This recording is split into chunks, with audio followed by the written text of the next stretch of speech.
Hello, everybody. Welcome to Nintendo Pow Block here on Boss Rush Network. I'm your host and Lieutenant Sergeant Eddie V. Joining me is Bossman himself, the one, the only Mr. Corey Dirrig. Hello, good sir. Hello, happy day to you. I don't know. I almost said happy Sunday because we're recording a day early. Tomorrow's a holiday. Ed has off. It's all kinds of things. It's all happening. It's such a wacky weekend. You're a wacky weekend. Of course I'm a wacky weekend. I'm fun in many ways. Sure. Well, this is gonna be a hot episode, everybody. So it's gonna be fun. Just guess what? We don't have a doc. It's wild. No show doc. It's gonna be wild. Wow, as they say. Yes. So not really. Before we get into everything, Corey, we got some Patreon producers to shout out first. Not even gonna ask me how my weekend was, man. Not yet. Okay. Let's get our Patreons first. Fine. If you say so. Okay. Well, here's the deal, Ed. You can support Nintendo Pow Block, Expansion Pass, and the rest of the Boss Rush Network over on Patreon, patreon.com/Boss Rush Network. A subscription service where you can support your favorite content creators directly. We offer 2 tiers currently, although there will be more. I wanted to get them done by September, but guess what? It's September and I did not get them done. So for now, we offer 2 tiers. A $1 tier that gets you early access to not all of our shows, but 5 of our shows. And Ed, we offer a $5 tier where you can become a Patreon producer as well as gain early access to said shows. So without further ado, I want to thank our Patreon producers for this episode of Nintendo Pow Block. And they are as follows: Adriel Munger, Celeste Roberts, my wife, Sana Dirrig, Francisco Santillan returns, also Rebecca Jewell. I want to thank all of our Patreon producers. I want to thank all of our patrons. And I want to thank all of our free listeners. Remember, if you do listen for free, you can leave us a 5-star rating or review on iTunes or Spotify.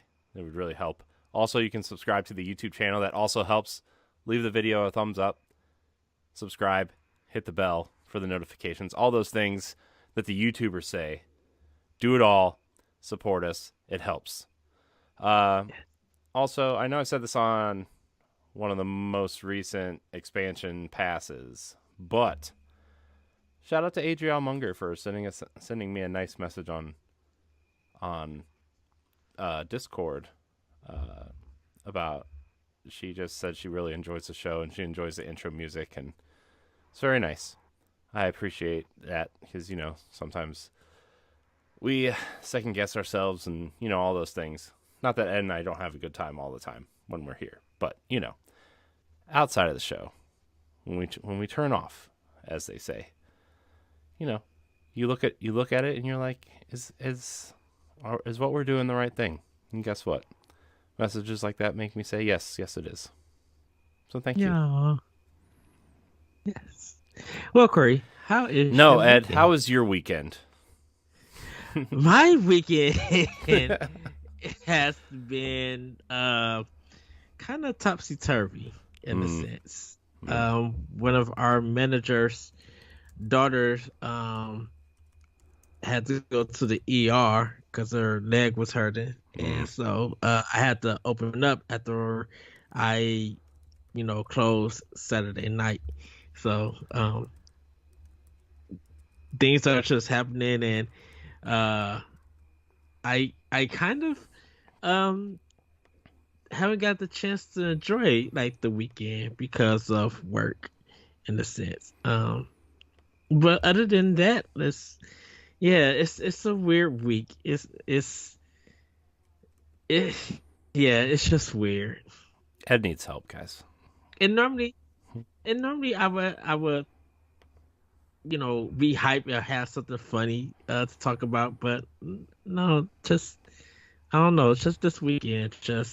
Well, you've had a long couple Yeah. days, dude. Like at work, Hmm. and you know, I'm actually shocked that you wanted to record tonight. So yeah, I mean, I'm like, we had the opportunity to do something, so I know you just like we need to catch up on some things or get some stuff in. yeah. But Uh, we weren't even so- we weren't even planning on having a Pow Block episode this week. But uh, I mean, you were off, and I said, "Do you want to record something?" And you said yes. So here we are. We're here. yeah, We're entertaining. Ed, do I have to be the energy tonight? This is not how it works. You need to be the energy. I'm the you one that's tired you all the know, time. let's reverse it. You be the energy No, today, look, and Ed, I had some Italian sausages with some green peppers ooh, and onions, and look, we ate over at my parents' house, and we had a lot of food, and I'm more tired than usual because I ate a lot.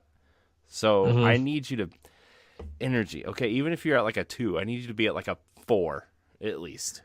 Come on. I know you got an I energy drink or a Mountain Dew or some dang brisk it. iced tea laying around there somewhere. See? I knew it. I knew it. How do you know me so well Because at we've been times? doing this for 7 years, and you know, I don't uh, know. A you're hunch, just I like guess. Just like I have a case of Monster sitting under my desk, so you know. that is so true. I was gonna buy some today, but I was just like, nah, I don't need that hype, Yeah, you do. that much hype. Yes, you do. Yeah. Yes, you do. Uh, Anyways. uh, Uh yeah, Ed. Good to see you. My weekend's okay. We went over to my parents today. So, mhm. just because it's a holiday weekend, they haven't seen the kids in a little bit, so we went over there and hung out and ate a lot of food, and my kids found a bunch of baskets that they moved around, so I'm sure my mom is looking around for those. That was funny. Oh, wow. Those types of things. We went to the pool yesterday. That was fun.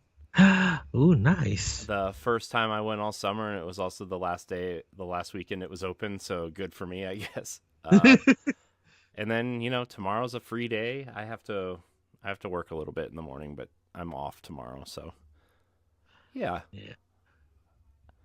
Yeah. Sorry, Ed. I know my weekend of being off is really rubbing it into you, but No, it's so Friday I had to go in early because I knew my store manager she's gonna have a dentist appointment and that would have to happen. mm, What I didn't know is that she actually got sick, so she mm, didn't come in at work. So I had to start work at 12, but I had a lot of stuff to do at work, so I didn't get out to almost like 11:10.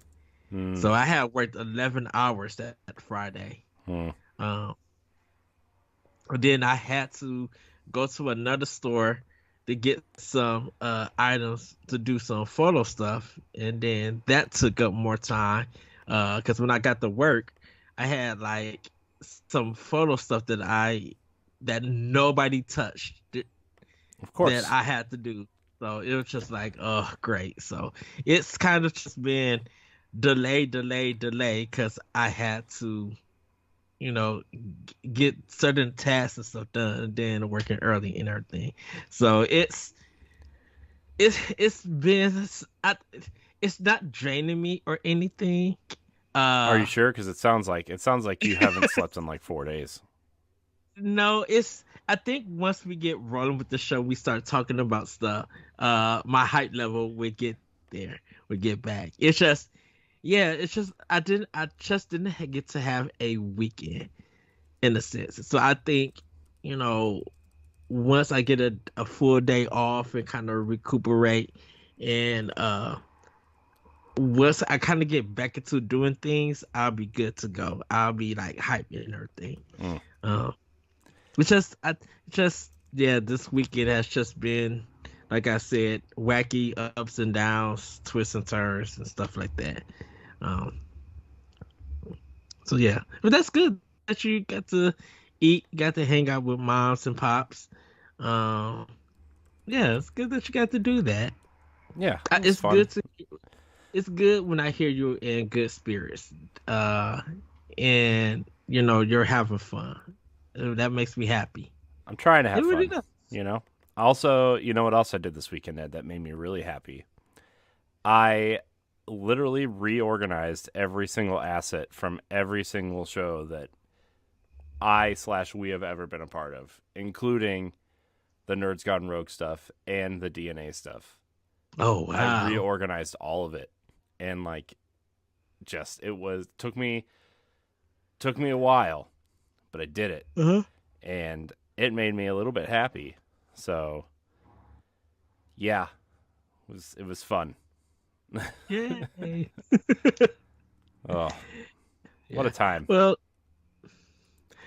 Friday, since you kind of brought up food, I ended up having a supreme pizza of Domino's, and I brought the other associates a pepperoni and Italian sausage pizza because I didn't know what everybody wants. Um, but I was just like, since I'm going to be the only one here and I got all of this stuff happening, I'm gonna have some pizza with you guys. And Mm, then I had Chipotle burrito bowl yesterday, mm, and then sushi today. mm. But I did see something that one of my friends posted, uh, and it's Little Debbie's. You know those little donut Mm-hmm. ones, the cover chocolate one. They have a zebra cake one. Mm. So I'm going to see if one of the grocery store that I go to for my snacks, if they have it, and go grab some Hmm. and see if they got it. Nice, So nice. uh that's kind of just what. Oh, and I had some chicken nuggets also. But that's kind Chicken of what. nuggets from where? Yeah, from McDonald's, of course, the 20 Mm. piece. Okay, okay. I mean, who else have good chicken nuggets? I know Wendy's do have some good ones. No, They're a little bit small. you're They t- feel you're like t- some you're t- kids. you're talking to somebody who doesn't eat McDonald's. So But that's why I asked who. who has good In your chicken opinion. nuggets? Yeah. Wendy's, the spicy nuggets, Hmm. or Chick-fil-A, or I don't know anybody else. I don't. Well, see, I get the regular nuggets from Wendy's. But I get the 4 for 4. I mean, that's fine too. That's fine. That's fine. But they I've also never they had they spicy nuggets. why not? They say they taste just like the spicy chicken sandwich, but in nugget form. Cause You you know what you know could do how. though. You know what you do. You buy a little nugget. You buy a 6 pack of nuggets. Okay, take them home. Hmm. You get some King's Hawaiian rolls. Put a little bit of mayonnaise on there. You put the nuggets on the Mm, Hawaiian rolls. Eat them. I've never done it, but it sounds delicious because I just saw a commercial for King's Hawaiian rolls earlier. the best. When it comes to breading or rolls, the best. Yeah, that's pretty good. I gotta tell you. I So. like it's one of the things that I definitely have to have during Thanksgiving. Mhm. Mhm. Um, Mhm. so Let me tell any you. other? I had like I said, I had some Italian sausage with some grilled peppers and onions at my parents'. We had chicken kebabs over there Ooh, with that sounds so green, yellow, good. and red peppers and onions on the kebab with the chicken. That was also very good. And a Um, salad and roll and butter, like this rye bread with some deliciousness on it. mhm. Uh, Nothing like a good piece of bread and butter, though. You know what I mean? Oh, of course, yes. So, It's yeah. At my family restaurant, they give us different kinds of bread, but they always have butter with it. And we always, open up the bread and put the butter inside of it. Like it's a must have. yeah. So, delicious. Let me tell you. Very good. Uh, and then my mom made these chocolate chip cookies. So she has these little pans that you put the cookie dough in. Yeah. And then you put them in the oven, and then they turn into like these giant chocolate chip cookies. Oh, so good. I had 2 of them. Shh. I had 2 of them, and they were so good. Why you didn't have more? Because, man, I gotta let other people eat. I can't be an animal. How many did she make? I don't know. I think she made like one for everybody, but my wife didn't eat one. Maybe she did. Maybe she had. Okay. Maybe she shared with the kid. I don't know. I don't know how it happened. I just know I had 2, and they were delicious, and I want more.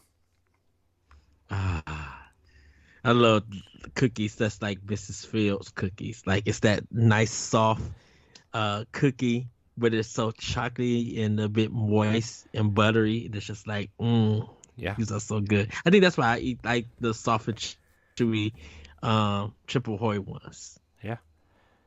Like if I do like hard cookies, yeah, I'll do like Oreos here and there or the Triple Hoy. But man, nothing like those Aldi's like ice oatmeal cookies. Or sometimes I'll get the raisin ones.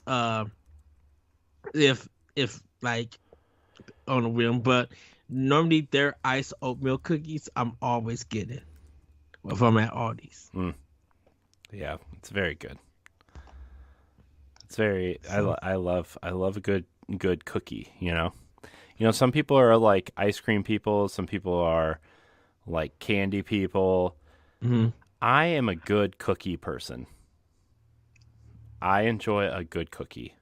You know, yeah, cookies are delicious. Could we consider fig Newtons as cookies? I think those are cookies. I think they're considered cookies. Cookies? Okay. I mean, I don't know why they wouldn't be considered cookies, but I mean, they put them in the cookie aisle.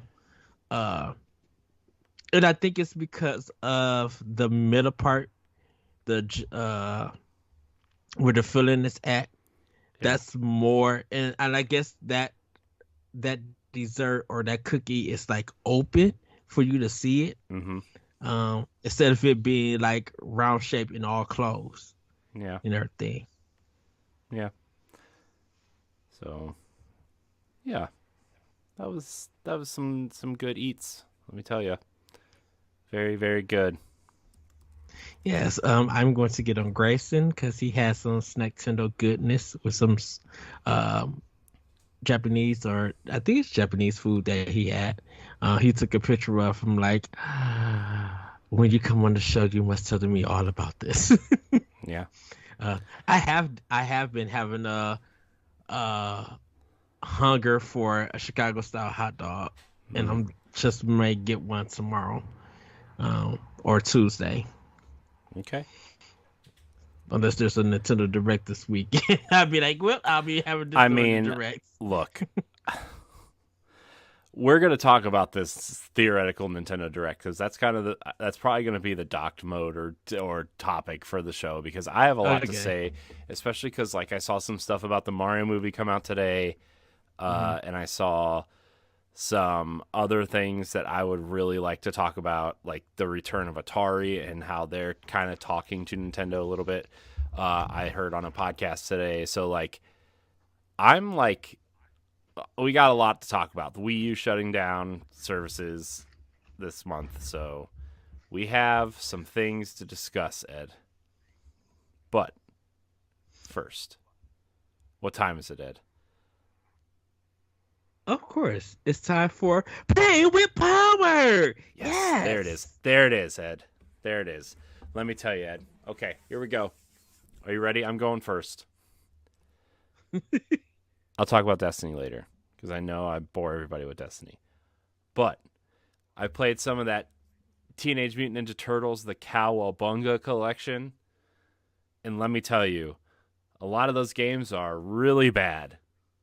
But no, not like they run bad or anything. They run how they're supposed to, right? But they're just like, the Game Boy games aren't very good. The NES games aren't very good. Even Tournament Fighters is not very good. I was actually quite disappointed with how not great Tournament Fighters is. But the 2 arcade games, the Super Nintendo game, and the best game in the collection, Hyperstone Heist, are all very, very delightful to play. Hyperstone Heist is the often forgot about Genesis game, which is essentially Turtles in Time with a few extra levels and bosses. And in the middle of the game, there's actually a boss rush mode of the first 4 or 5 bosses that you have to fight. It's really fun. And instead of Super Shredder at the end, you fight Hyper Shredder, which is, whatever, because he stole the Hyper Stone, so that makes sense. But yeah, man, Hyperstone Heist it brought back so many memories of being little and sitting behind my parents' couch with this little like end table with my NES and my NES and my Genesis and my Game Boy were all on this little entertainment center, and it was just, man, like Hyperstone Heist, going through that game. I played through like the first couple levels because I was trying to get a feel for every single game in the collection, and I also spent way more time looking at the extra stuff in the collection. Like they have nice, beautiful scans of all of the boxes from both regions in the game. They have the instruction manuals. They have the coupons. They have a press release for one of the NES games that's super rare. They have Japanese design docs from Konami in there. It's like super impressive. There's even a couple episodes, I think, of the cartoon on there. The only thing, the only thing that's not in there, Ed, is the original compilation of the theme song. They use the same, like when you put launch the game, they use the same song and animations from the Shredder's Revenge, which is fine. But like that was like the one thing that I was like, oh man, it would have been so cool if you turned it on and it was the 1980s Ninja Turtles cartoon, that theme song. But it's the one that they re-recorded, which is if that's the only thing you couldn't get, dude, the licensing nightmare Konami and Nickelodeon probably had to go through to get some of these games. Like, man, Hyperstone Heist, but licensing as in. Because Nickelodeon owns it. Well, they own the TMNT license now, but they don't own the rights to the arcade games. They don't Konami owns the rights, but also you have to get IRM involved because they own like distribution rights and they own some development rights, and like a lot of the games are actually extremely hard to play these days because there's so many different hands in the pot.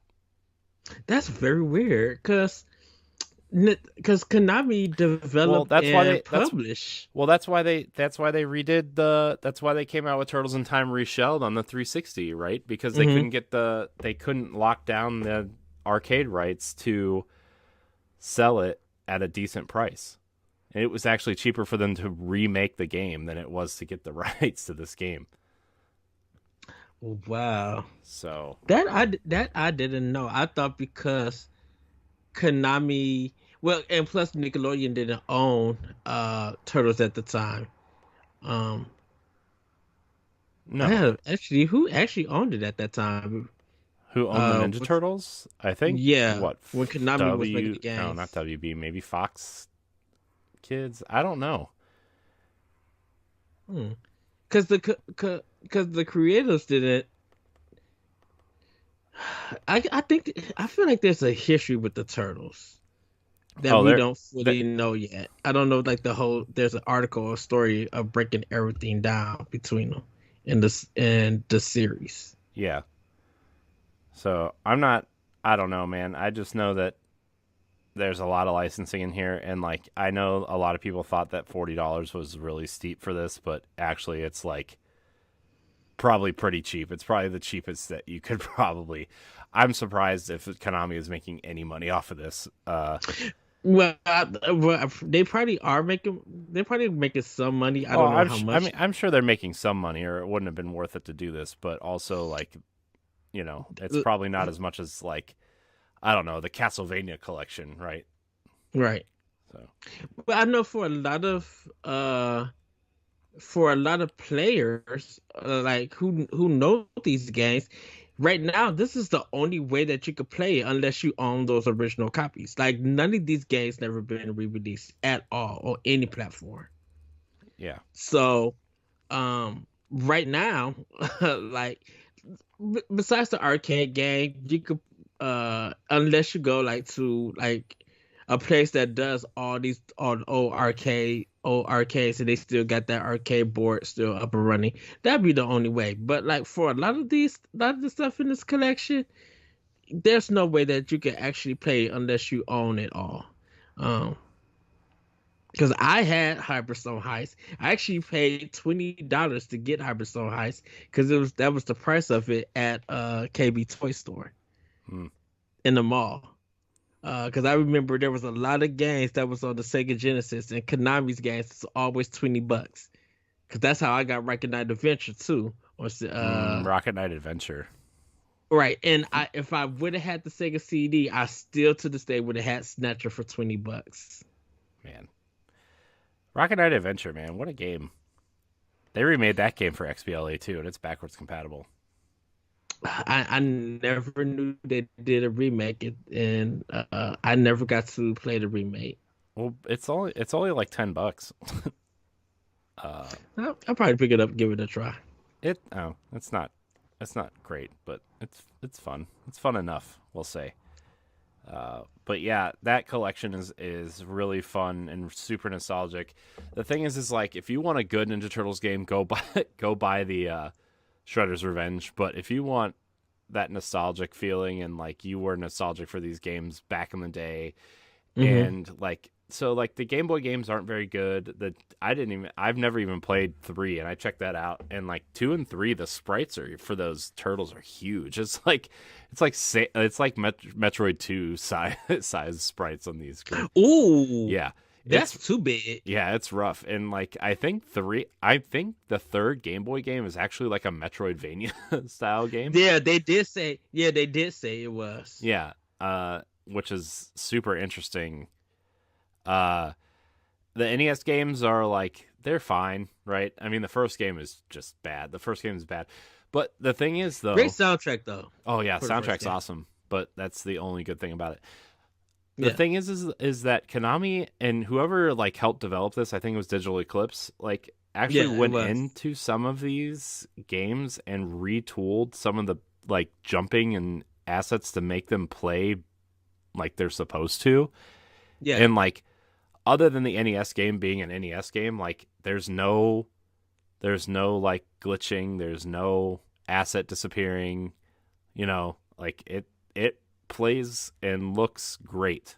And well, great as in, whatever. The arcade game, the Ninja Turtles 2 and 3 are kind of like they're on the same engine. I don't ever remember really playing Turtles 3 on the NES either all that much. I've never got a chance to play Manhattan Project because I knew of it. I seen it in ads, but I think around that time it's not that I wasn't asking for it or anything.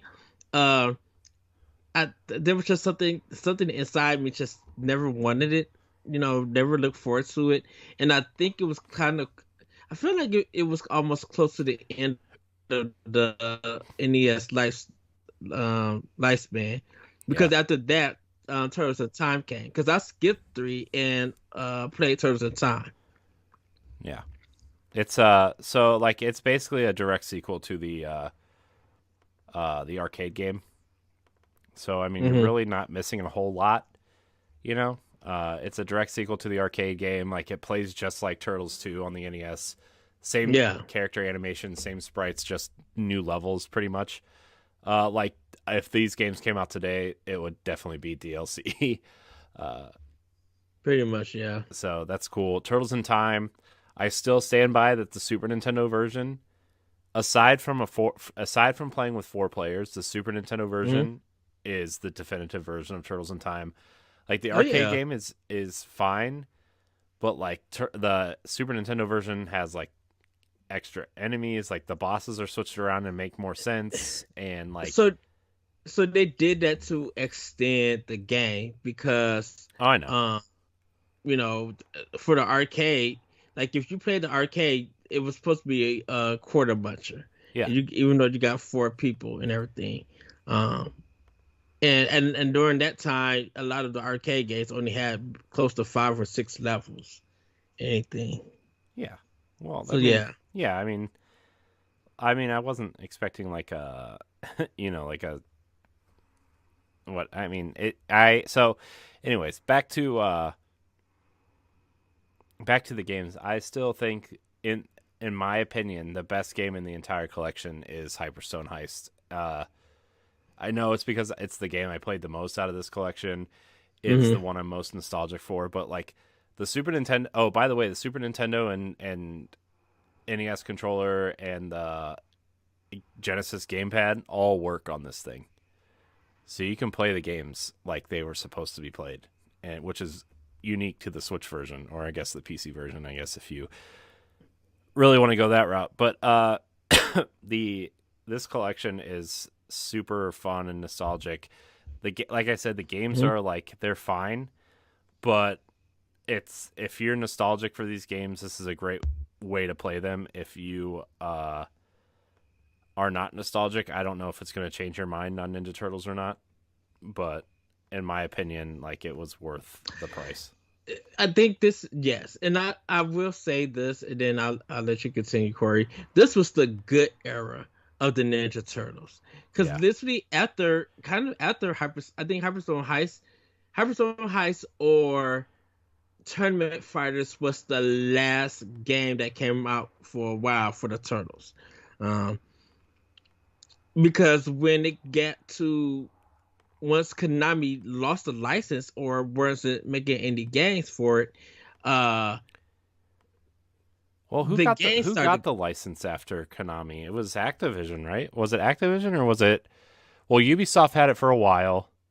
Yeah, Ubisoft had it for a while. Activision got it then because they hired Platinum to make that their game, and Right, and then then they it made those two reverted. downloadable ones, right? They did the arcade game, the original arcade game Hmm. for 360.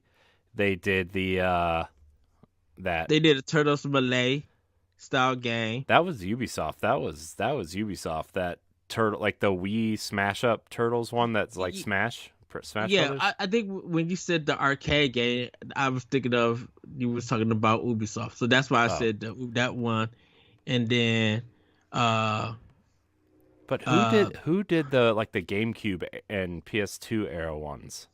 so Konami did those. Okay. Konami did two of those. And then that's when it went to Ubisoft, and then it went to Activision because Activision was last. Um Yeah. Activision was last with it because the last one that I remember was the Platinum Games one that they did, because that Malay one that was on Wii, that beat 'em up one was, I think, still that might have still been they might have been Activision or Ubisoft, but I think it was Activision. Yeah. Um so yeah, anyways, like this game super cool, super fun. Highly recommend if you like the Ninja Turtles even from just like an educational standpoint Hmm. of these games, like the extra stuff in this collection, like I said, is wild. The amount of extra stuff in here. And even if you're just curious where these games came from, or uh that just like the history, or you want to see the box art or concept drawings or anything, it's all in here and it is all awesome. I think this is the good thing for people to understand why during the 90s and part of the 80s, not only why people love the Turtles, but why Konami was so beloved by many gamers. And it's because this reflected what Konami was back in the day on the NES, arcade, and Genesis before it kind of went to PlayStation and became what it is now, that people don't like, I should say. Yeah. So check it out. It's awesome. Highly recommended. Uh, so I played that, and I played a little bit more of Shredder's Revenge because I never finished it. I was just in like a Turtles mood. I Mm-hmm. played some more Link's Awakening. Nothing new to really update there. I think I'm gonna try to finish it this week, especially because since we're not recording tomorrow and I'm off and all that stuff, I'm gonna try to finish it tomorrow. But I also played a lot of Destiny, including the King's Fall raid, the returning raid from Destiny 1. And that raid is still super buggy and like, I mean, I messed up a little bit and there's some new mechanics in there, but like Mm-hmm. in a raid that probably should have taken us 2 or 3 hours, took us like 5 or 6. My video recording of it is a little over 5 hours. I recorded the whole thing to try to like, because I think I'm going to throw it up on YouTube and just as a raid run. Yeah. But man, that game, that raid is still the best piece of Destiny out there. And yeah, I don't know, man. It was so much fun. The encounters are still just as memorable. And it's amazing because like I remember playing it in Destiny 1 and it looking good, but like they did a lot of lighting work and texture work, and I think they replaced some of the character models specifically Mm-hmm. with new versions of them. And like when you see Oryx climb up over the side of that ship, man, and you see how big he is, and like you know, it's just, oh my gosh, dude, it's so there's just so much here. uh it's still my favorite thing in Destiny, and I'm glad like I don't have to have Destiny 1 downloaded to play it, or find 5 people that play Destiny 1 still to play it. uh Mm-hmm. you know, so I did do that. And yeah, that's all I'm going to say about this. I've also been doing the treasure hunts, which are super fun. I've been going back and doing a lot of the things that I didn't do to try to clean out my quest log, because you can only hold like, what is it, 48 or 56 quests at a time. I'm not sure. Dang. And I have 42 quests that I haven't done yet. So I'm going back, like one's all the way back from Shadowkeep, which is the now 3 expansions ago. I still have quests from there that I didn't complete. So I'm going back and like doing the quests kind of in order that I didn't do them in. So I'm Mm-hmm. doing the Shadowkeep quests and then the Beyond Light quests, to get the fragments for my stasis character, and then, you know, moving up through the rest of it. So that's what I've been playing. What are you playing, Ed? Anything fun? Anything interesting? So, I finished Saints Row. And everybody go to bossrush.net and check out my review, get my thoughts about that. And I had fun. I was listening to Crossroads from last week. Listened to Stoy and Laurent talk about it because they're playing it too. And I was listening to everything that they were kind of saying with it. And that what they kind of said kind of reflects what's in my reviews, that it's a bit repetitive, but like shooting the guns, moving around, some stuff being very comedic and everything and just outlandish. It still retains that Saints Row feel, and it really feels more like Saints Row 3. And it's like like in the feel and the presentation and gunplay and everything. And what I do love about this game is that it doesn't focus on a lot of vehicle missions, or you in a helicopter. It doesn't do any, like, you may have 1 or 2 missions like that, but if like you want to do vehicle missions, it's all side quests and everything. You're not forced literally to do anything where the driving is so bad, or you got to drive and shoot at the same time. You don't have to do none of that, which I am so happy that Volition made that decision, that when you start a mission and yes, you could drive to the mission. Of course, you're drive to the mission, but when you're in it and everything, you're literally just doing a lot of shooting. third person shooting. And it's not cover based or anything, which is fine.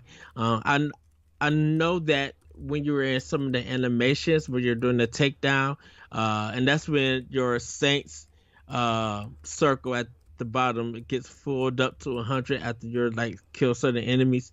It starts like gauge starts filling up.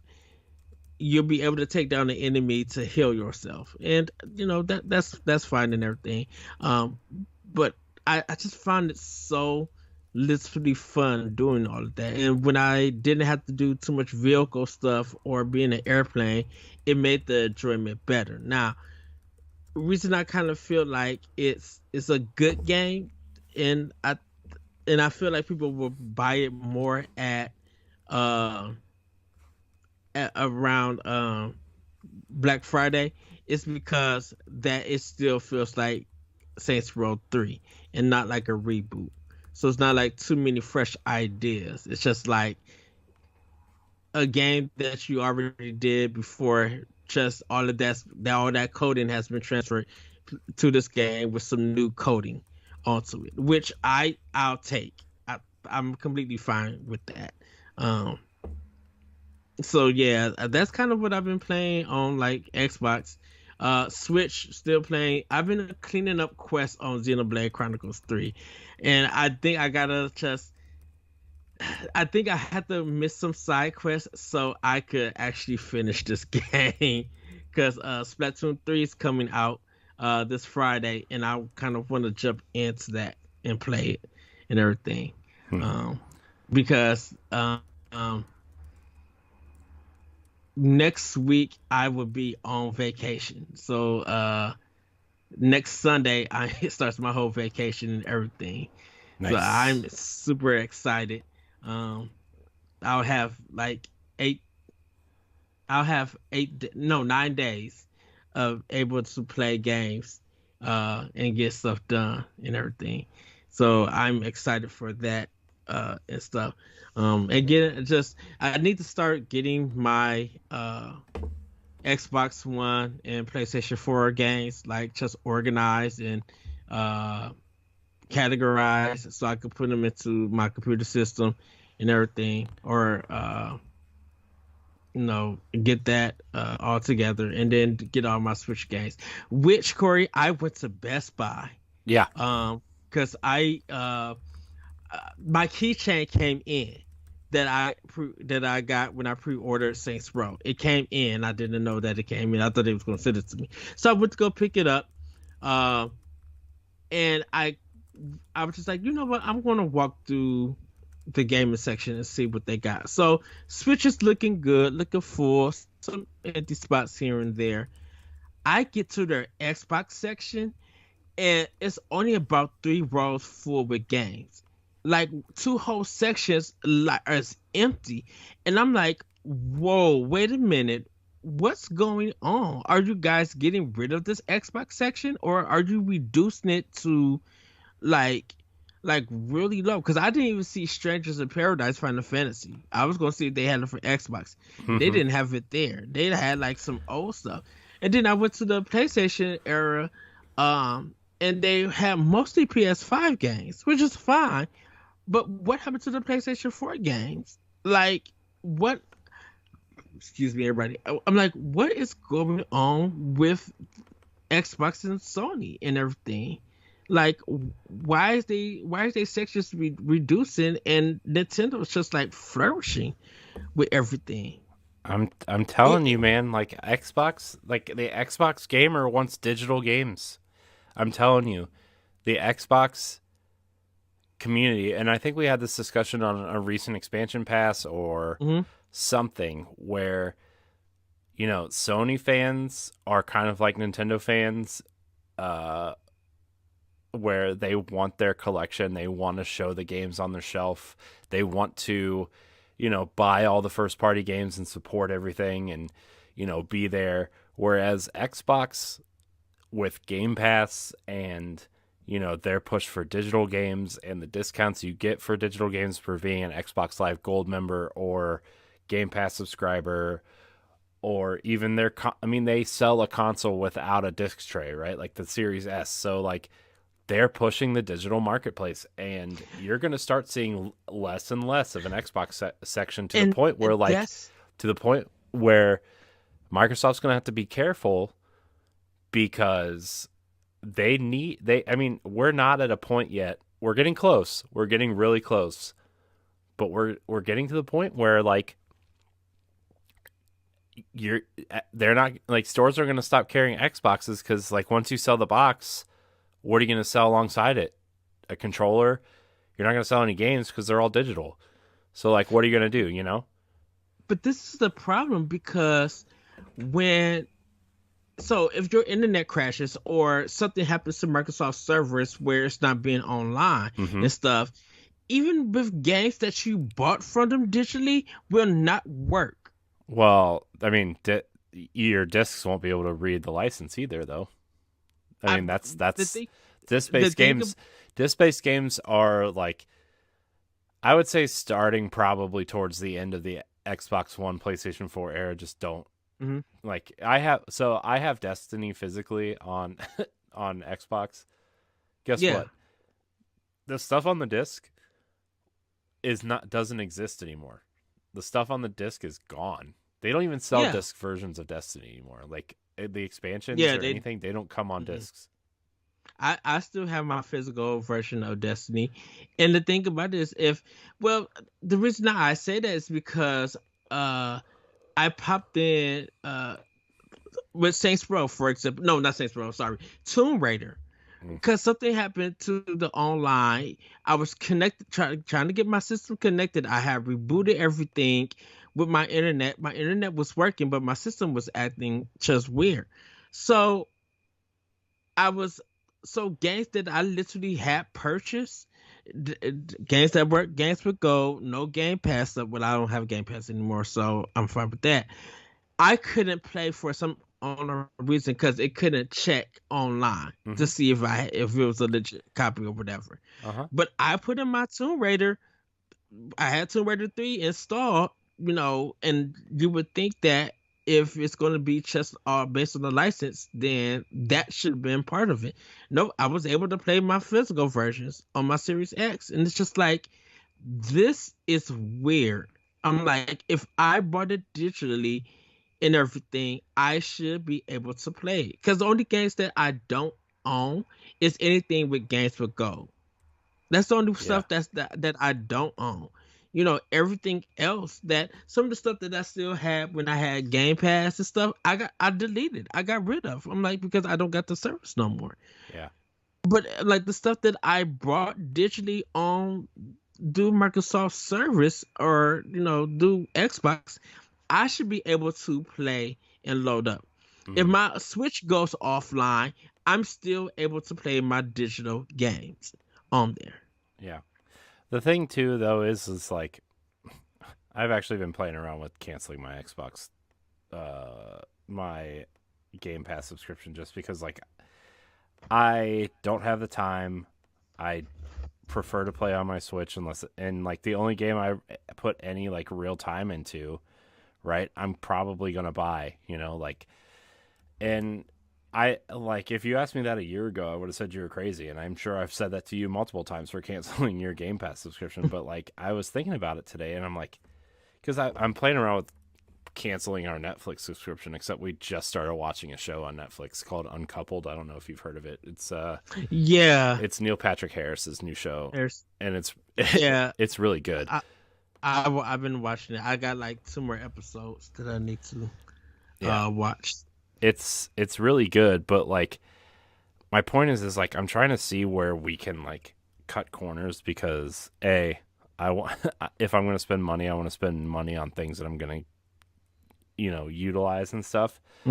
But it's just like, I don't know. I just feel like I'm not utilizing my Game Pass subscription enough to warrant me having it, which is kind of it's kind of sad, but also like super true. Which I think that was the thing that we did Expansion Pass on, and we talked about Game Pass, coming to Switch and everything, and we kind of thought that people would use Game Pass more for Switch, but I think the thing with Game Pass that I personally had a problem with is that anything on it I've already owned or played, so it's not offering me anything new. Uh, for other people who want to experience Game Pass, that's great and everything. But then you got this huge collection.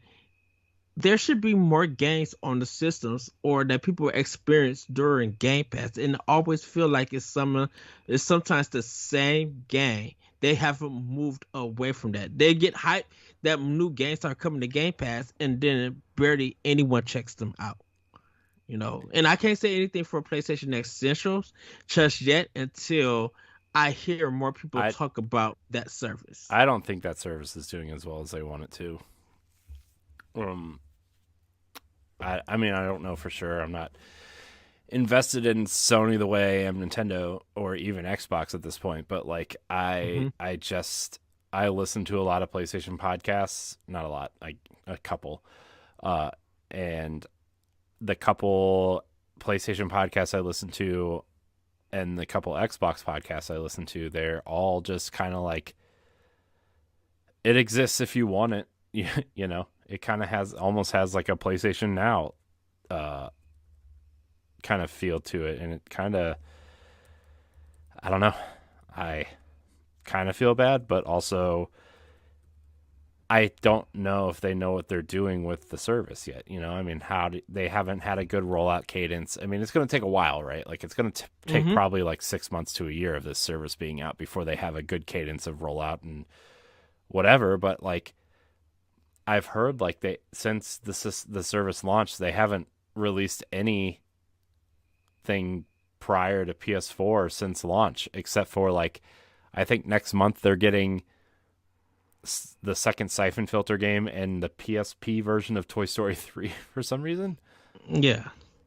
So, yeah, I don't know. I mean, look, I'm all for these subscription services. I think Nintendo's classic service actually does it the best, where you have the module and you download it and they update the module, right? So you like when there's a new Nintendo 64 game out, you don't really have to wait for like a 10 gig update to the module, right? Like it says Nintendo Switch Online has an update. You download the update, and then it just appears in the emulator, right? And then you can play it and Yeah. do whatever you want. And I think that's awesome. I think that is the best solution.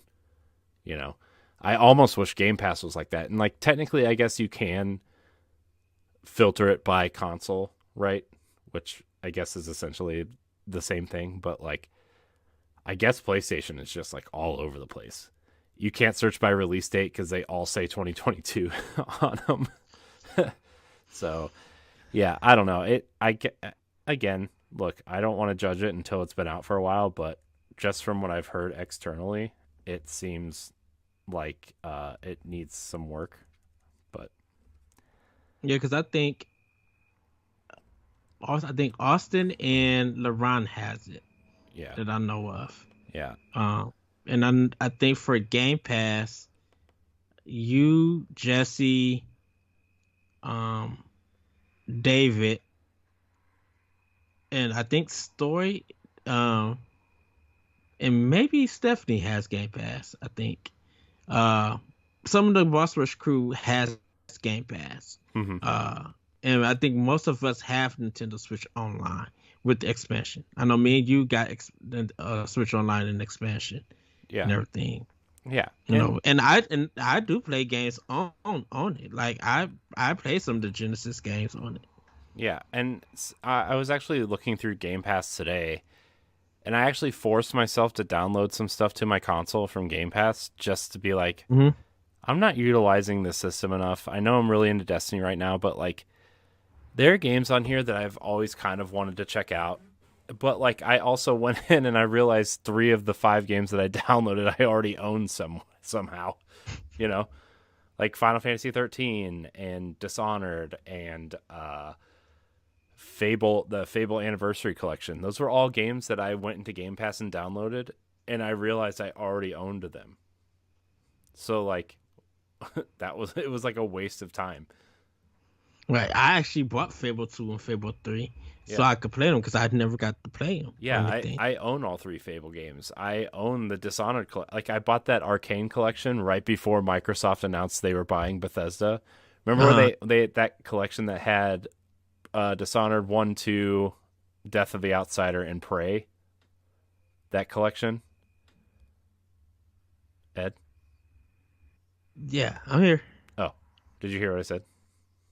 Yeah. Oh, yeah, that collection I ended up buying, and then like 2 weeks later, they said they were buying Bethesda, and all those games are going to be on Game Pass. I was like, oh, great. Uh But I mean, look, I'm not going to be playing Destiny 3 or 4 times a week forever, right? Like this right. season's going to come to an end, or when the Christmas stuff comes around, or I might be burned out by the time, in a couple weeks, whatever, but like right now it's exciting time. So that's where my head's at. But I don't know, man. Like I told you, if the game is on Switch, I'm going to buy it there because that's just where I want to play games, Like I said before, like if it's not on Switch, I'll play it on Xbox. If it's not on Xbox, then I'm probably not playing it for a while.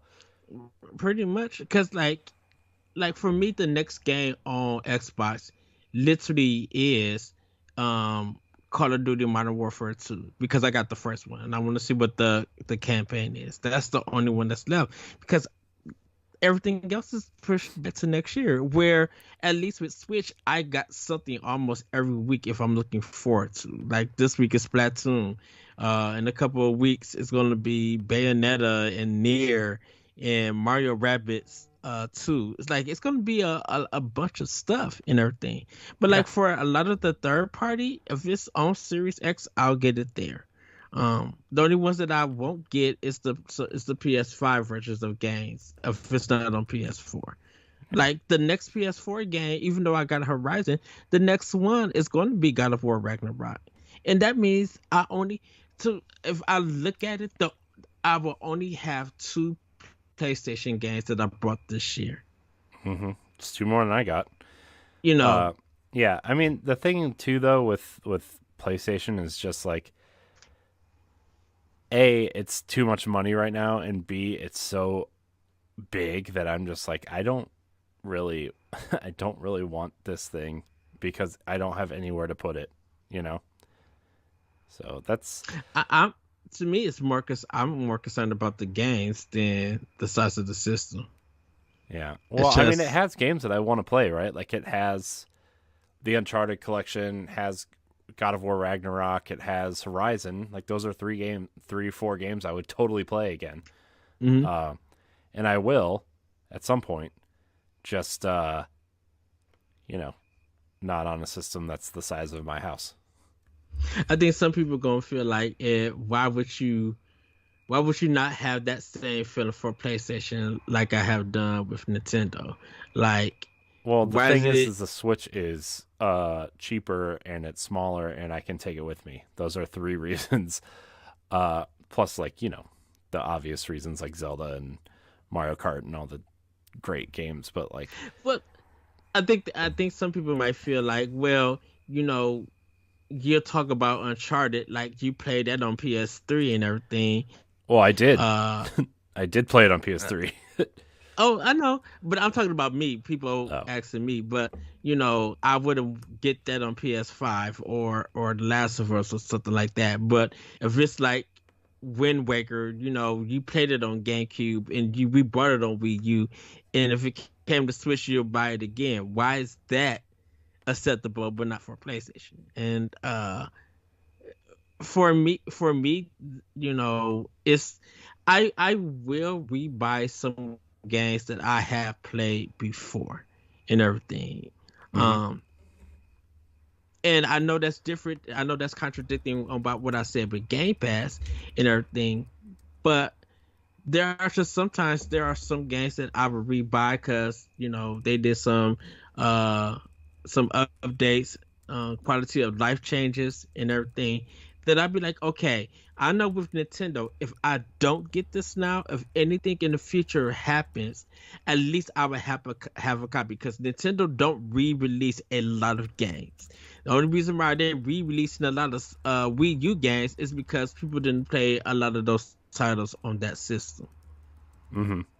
And you know that the moment someone gets the itch of trying to find that Nintendo game, they're gonna go online and they're gonna see that price jacked up 3 to 5 times its original price if they want physical. Mm-hmm. You know, Yeah. I mean, the thing is, for me, like with physical stuff, like Nintendo's the only console that I get physical stuff for anymore. I mean, even Destiny, like they have these really cool collector's editions that, like, yeah, I would get them if I had like more money and no kids and no wife. Like, I would definitely get them. But like, it's just more stuff that, like, at the end of the day, they get like the game is a live service game, which that's I think games like Destiny and Fortnite and stuff, they don't need physical versions, right? Those games are mm-mm. constantly updating, and I Yeah, mean, like I said, they don't even sell physical versions of those games anymore, right? it's not even the same game that it was when it was released. Right, but when you hear stories of, like, look at the Cyberpunk situation, right, where the game on the disc was like totally broken, and even the day one stuff like made it playable, but it wasn't, you know, it wasn't where it needed to be. And look how many updates and patches and content they've put out for that game since the game came out, right? That game is totally different than the one you would get on the disc. So, like, I don't know. Even third party games on Switch, I like hesitate to get. Hmm. Especially like you look at something like Doom or Wolfenstein. Yeah, those games have physical versions and they're great physical versions. They're cool. They're cool boxes to have, but like if you can't connect those games to the internet and you don't get those updates, you can't play the game because literally half of Wolfenstein you have to download. You know. Yeah, I was watching Digital Foundry about Wolfenstein 2, the New Order, and it would be, to me personally, that would be a game that if I feel like I need to buy, yeah, because I haven't bought it yet. If I want to buy it, I could go out and buy it if it's cheap. Cool, that's fine. Or if there's a good sale digitally, that's fine. I'll get it there. Because I beat it on PS4 already, so there wouldn't be no need for it. But I'm just like, this is Nintendo, and it, from what I hear, is some great things. So I'm like, I could double dip if I feel like it with that. So, oh, you muted again, Corey. Oh, whoops, sorry. My son woke up and he's kind of crying, so I'm trying to like Okay. mute when I'm not talking. But I mean, there are a couple third-party games that I'd totally buy on Switch. Like The Witcher, that entire game is playable on the cartridge, right? It's playable. Mm-hmm. Some of the smaller stuff, like Death's Door, I'm getting physically, and a lot of the indie stuff. Obviously, that entire game is going to be there. Some of the Ubisoft soft stuff that's come out, I will, it's all there. So it's like you gotta pick and choose, I guess, if you're digital conscious or whatever. But Yeah. you know, anyways, like, oh, another example is Final Fantasy X and X-2. Remember the first run of that game, you had to download Final Fantasy X-2 because it wasn't on the cartridge. Yeah. You had to. Yeah. And I was like, that's BS. I don't want that. But like that, there was so much backlash that they ended up releasing the cartridge with both of them here because they released it in Europe and Japan. Yeah. So That was the thing about it. People were just like, why are the other continents getting the physical and we're not getting the physical? Square just makes some weird decisions. Big supporter of Nintendo, weird decisions that they decide to go with for it. So, well, Corey, should we do family news or doc mode? Like, where do you want to go? I don't know. I mean, there's kind of a lot to talk about, but I really do want to talk about the supposed Nintendo Direct that's happening in September. I know we talked a little bit about it on Expansion Pass. That's out for patrons Mhm. already. I think it's going free on next Sunday, but like, that stuff about Retro Studios pitched games, right? The Heroes of Hyrule and the Project X games, right? That stuff came out. I'm trying to see here. The Wii U stuff, the online stuff is being taken off in October. Mm-hmm. Sorry, I'm trying to see. There's a couple things, but there's nothing really big to talk about.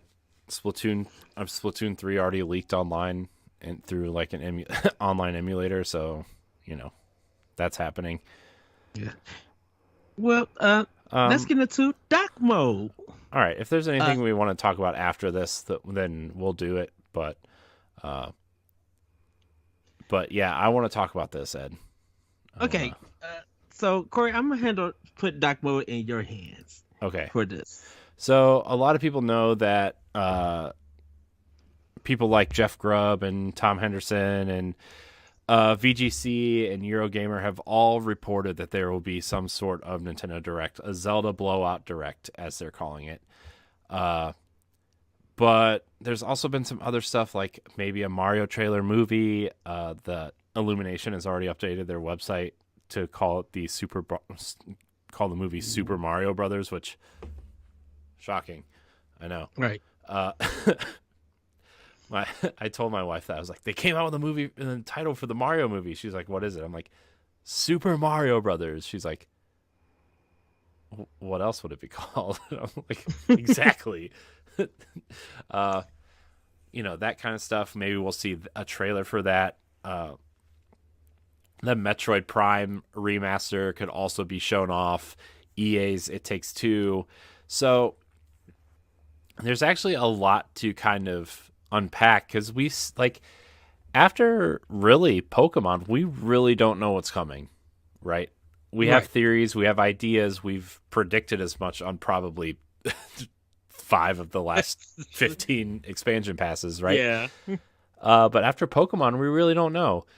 So this is a quick write-up from Nintendo Life. Gosh, Nintendo Life's just the best. It's the best. Yeah. They always have everything broken down and everything. Earlier this week, game journalist Jeff Grubb spoke about a Nintendo Direct taking place at some point this month. While there's no official announcement just yet, Grubb has now elaborated on his original comments, reiterating what he has heard from his own sources. Speaking to Nintendo Shack Crew, Grubb explained how Zelda titles Wind Waker and Twilight Princess re-releases would most likely be part of the focus, including a possible name reveal of the Breath of the Wild sequel. Quote, a lot of Zelda stuff. Now I said the word blowout. Everyone is hyper fixated on that. I don't know what their exact plans are. I suspect that it's been intimated to me. This is probably happening. That we will probably get the name of Breath of the Wild 2, and we will also get ports of the Wii U HD transfers of Wind Waker and Twilight Princess. End quote. That's not all. He went on to state how Metroid Prime Remaster could be in the cards, as well as the announcement of EA's game It Takes Two for Switch, which has also been mentioned elsewhere online. Quote, Metroid Prime is also supposed to come out this holiday. So we should get all that as well. So then that's when we started talking about that's a lot of remasters, especially a lot of kind of GameCube remasters. Will they theme it around that? We have no idea. Ellipsis. It Takes Two is coming to the Switch. That's the one of the games I've heard. Yes, it'll be in the Direct. So yeah, there should be a lot in there. It should be pretty big. It should be much bigger than the series of stuff they did throughout the summer when they didn't have a real general Direct. So it's exciting, and I'm looking forward to it. Beyond that, Jeff says he doesn't know any of the fine details of the rumor Direct, such as length, other participants, and an exact date. He also took this opportunity to mention how Nintendo has, quote, been holding on to so much of this stuff for so long, and then it takes forever for it to apparently decide when certain games will be launched, referencing the rumored Fire Emblem game as an example. That's supposedly just sitting at Nintendo HQ ready to be released. So, yeah, that's a lot to unpack. I mean, this sounds like the perfect direct for me, right? Fire Emblem, 3 Zelda games. Uh, Mhm. I mean, Metroid Prime also, like, that's like the perfect direct for me. But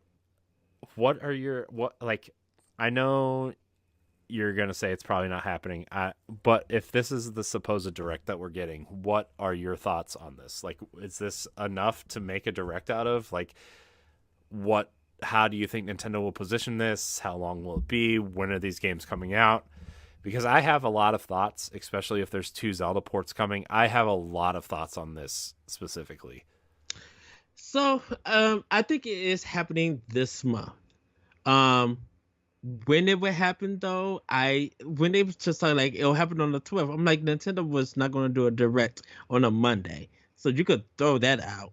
If they were going to do anything like a direct, they would have to do it this week before Splatoon.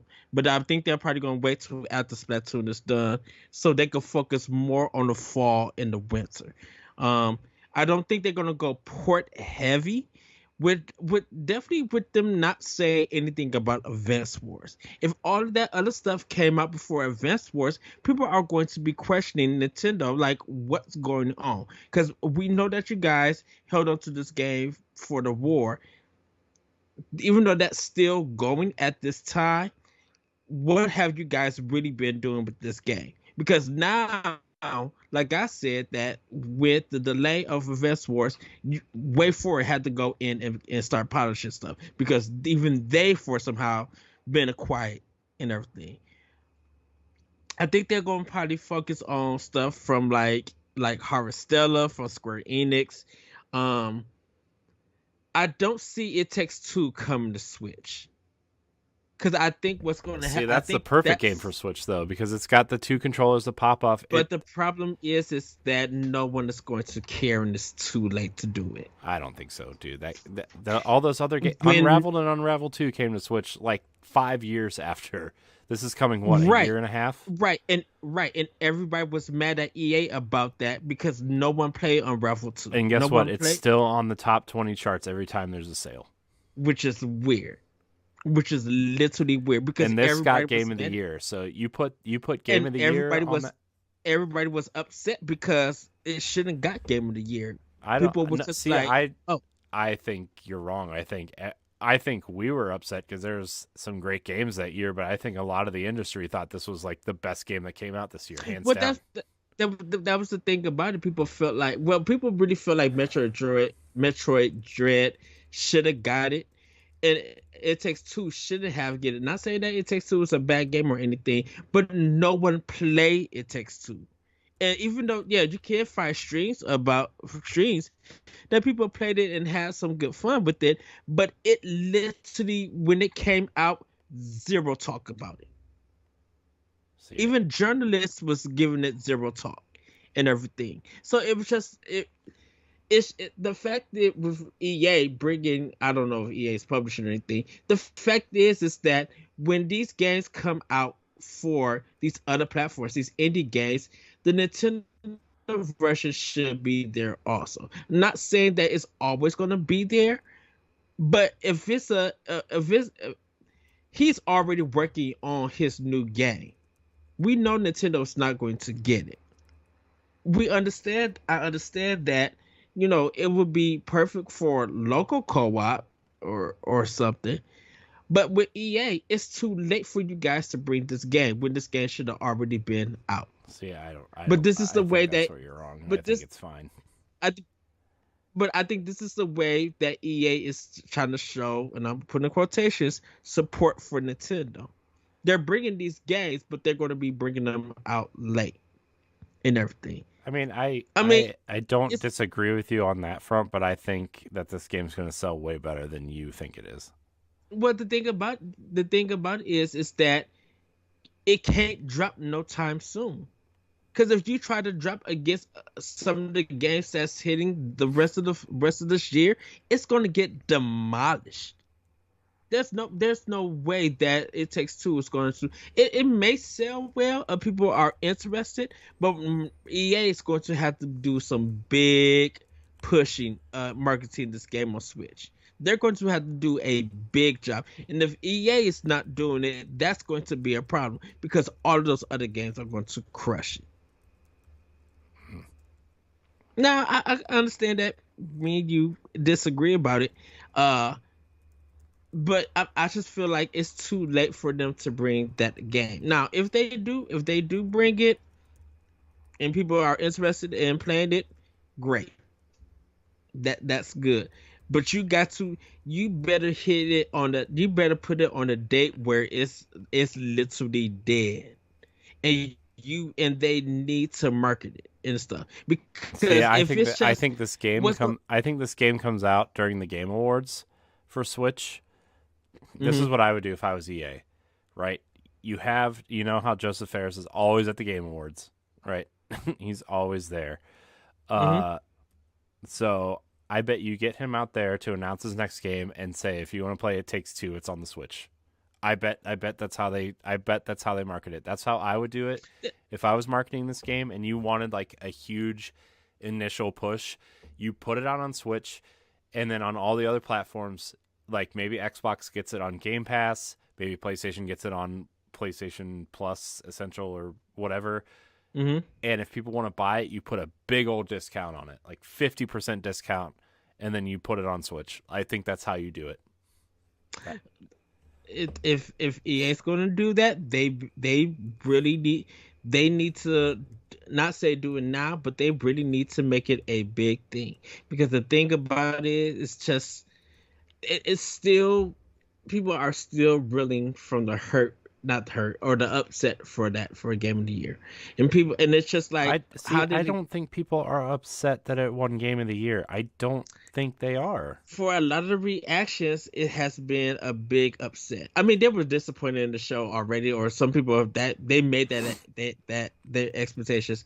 But I think because Metroid Dread was so good and so memorable, and people have been, were buying it and playing it and still showing it off, and I guess it was more noticeable, and people were talking about it that it should have been uh it should have kind of it should have won game of the year for a lot of people, and a lot of people just felt like how did it takes to win? Because if I didn't vote for it and a lot of people not talking about it, how did it win? Because it's just like, did my vote even count? Because it came into question about the Game Awards. Why in the heck are you having us as the community or people who are going to watch it vote, and it doesn't do anything if all your votes really count for all the journalists and everything?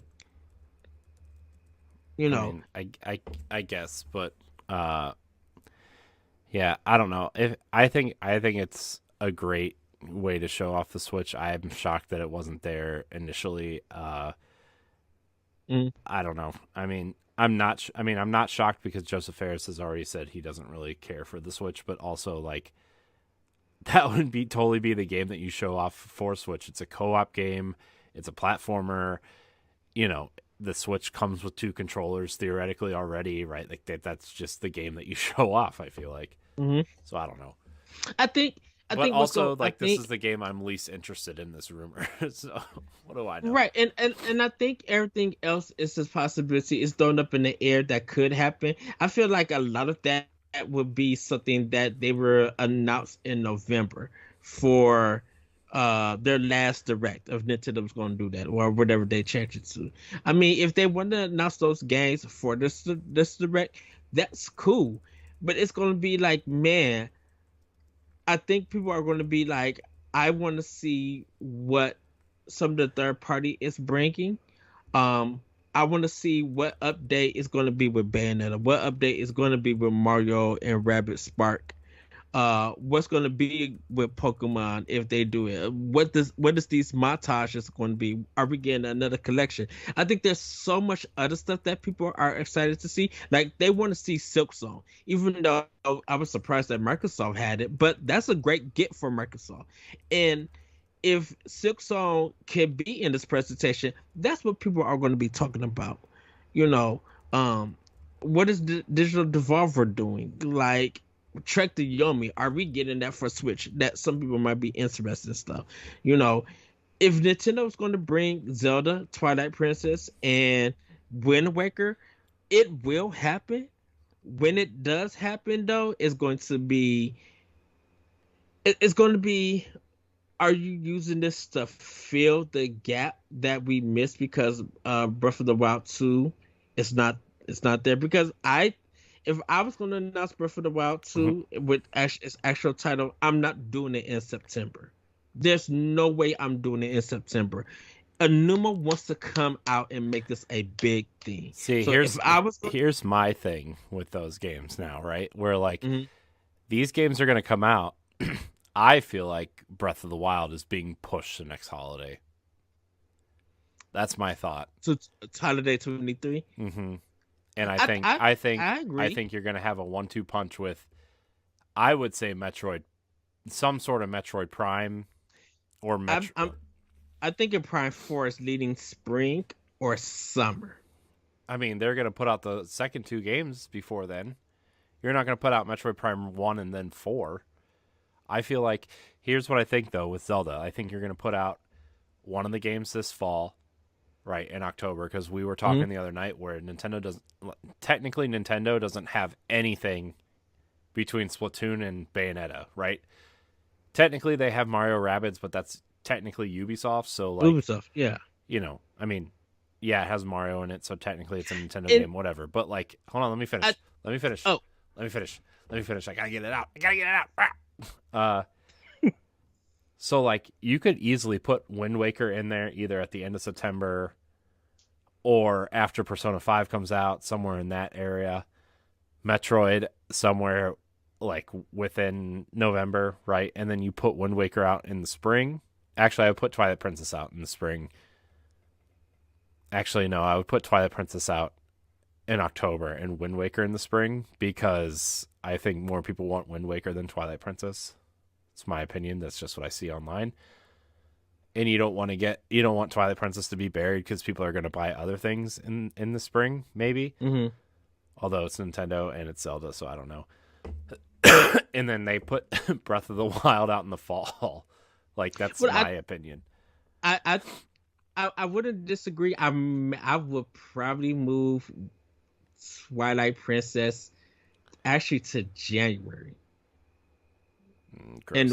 And Wind Waker at least until summer. I will move those games. I would even put them in 22. I will move those games to 23. And the only reason why is because I feel like at this point in time, Nintendo needs a January game. And if it's not anything new, it's a port. I would feel. I could see that happening and stuff. I don't know if they wanted. I wonder what they do a 4-month or kind of like a 4-month. I want to say 4 to 6 month difference for the releases of the games. Like they announced, but I could see Twilight Princess coming out and Wind Waker coming after. So it's just like I would actually be shocked if they could get Twilight Princess out at the end of this month. That would be interesting. Well, the thing too, though, the thing is like, I keep forgetting it's September already. They have to have enough leeway to print the cartridges, get them to retailers and stuff. So you're looking at least 6 weeks for that, right? Like 4 to 6 weeks at least. So it'd be like mid-October at the earliest if this direct was tomorrow, And I think Nintendo would be like, okay, we don't have these games coming out, but these updates are the reason why. Updates for Wii Sports, or Switch Sports. I'm sorry. Updates for Mario Battle League. Updates for Mario Golf. Updates probably Ring Fit Mario Adventure, Kart's got a couple waves coming too, Yeah. Probably updates for, even though this is not Nintendo, Monster Hunter, because even though they may have their own thing in this month, but there's supposed to be some new stuff coming for September. Who knows? We might actually see a Zelda costume or Link's costume back again in a Monster Hunter game. Who knows? they'll probably feel like, okay, we got all of these updates that's dropping, so that's why we want to get this stuff out. Now, I, I, I even though I brought up It Takes, we talked, I had a discussion about It Takes Two. Um, that may be the game that, yeah, if they do it for the Game Awards, I think they will probably announce it at the awards for that day. It's like it's out now, after the show. So Mm-hmm. that'll be sometime in December if they want to do that. Uh I think with a lot of stuff, it's going to really take a lot of Nintendo to really bring some stuff out, because Japan, in a sense, just kind of opened back up. Like tourists could go back to Japan. So I think that a lot of companies and stuff is opening back up. So a lot of games being worked in Nintendo are probably resuming, and it's probably development is now going a little bit faster and smoother. So uh if Jeff Keighley can snatch the Breath of the Wild 2 announcement, that would be huge for the show. That would be the thing that he needs to work hard to get. Now, it depends if Nintendo is up to it, but like I said, Anuma wants to make this a big deal, and I think the next Nintendo Direct, that is going to be the end of thing. That Anuma comes out, he talks about some stuff, and then he shows it, because he's going to announce Twilight Princess and Wind Waker. That they would not, unless this is the Legend of Zelda 2 and Grezzo is working on it, and like they did Link's Awakening, that would be the only time that he's not coming out. He's going to come out and he's going to speak on these console Zelda games See, and I don't everything. think these are, Game Award. I feel like Nintendo's kind of shied away from the Game Awards recently. Yeah. Especially since Reggie left, right? Like, I feel like Reggie was like we got to do this, whereas Doug Bowser has kind of seemed to be taking a back seat in terms of a leadership Hmm. personality. It's a very different Nintendo, we'll say. Yes. Uh, I mean, not that that's right or wrong or anywhere in between. It's just they're just a different Nintendo. So I think Nintendo's just going to do this on their own. And I don't know if there's a direct after the Game Awards like there has been in the past, or Yeah. if you know. I mean, I don't Because know. I feel like the last, I think the last direct they want to focus on what they've got plans for 23. You know, uh, because that's what mostly happened with some of their directs, that if it's from Nintendo themselves, when they do their last direct, this is what the this is what the future holds Mhm. for the Switch for the next year. I Yeah, think this one, like I said, the fall and winter, if because I feel like Prime Remaster, Wind Waker, and Twilight Princess will be, not saying expected, but I will really bring joy to a lot of gamers. oh dude, That is I'm happening. telling you, man. I will find a way to. I my love for Twilight Princess. Yeah. I will play that on every single console that's available on. I own it on every single console except for GameCube, which I'm finding another physical copy. We won't go down that story road again because it's too hurtful. But like I will play it whatever console they put it on. Whatever Hmm. if they put it on a toaster oven, I would find a way to play it. Uh I think I still own my GameCube version, so I may ship it to you. no, don't do that. Um I own it on three systems, like, I know, but I and I don't love the definitive original Wii I know. That version is incredible. U. Yeah. But man, seeing like I will play it on whatever console that comes out on, but like I think the shining star would be Wind Waker on an Oh OLED yeah. Switch, right? Like those colors are gonna pop, and like the music's gonna be great, and I don't know. I feel like Wind Waker out of all these is gonna be the best looking game on the Switch. Oh, oh, 150% agree. Yes. So To actually tell you the truth, I think Wind Waker will push more sales for OLED. Yeah. Oh yeah. I think it's gonna do. I think between between games like Splatoon and Wind Waker and stuff like that, like stuff that's more that lends its art style more to like a bright color palette. Yes. Like don't get me wrong, Twilight Princess is great, but that's not gonna do its the best at showing off the OLED, right? Neither. I mean, It, I don't even think Metroid Prime is gonna do that, right? Those games are very no, dark and very trying to go for a realistic atmospheric style. and Yeah. yeah. So yeah, I mean, I think Wind Waker. We'll see what Splatoon does, right? But I think Splatoon and Wind Waker are going to be like some of the best looking games on this console, hands down. At the So end of the day, if, but so I will say, even when we had that talk and you said, what if they dropped Wind Waker before God of War? Thinking about that, I think that would be the best scenario to hmm happen. That you can bring, I feel like, give me Twilight Princess this month, give me Wind Waker in November. yeah. Because October's already passed. And we don't got Well, we I really don't mean, I got would nothing else save. to. I would save. I wouldn't put them out too close together because I think people are going to get Zelda'd out.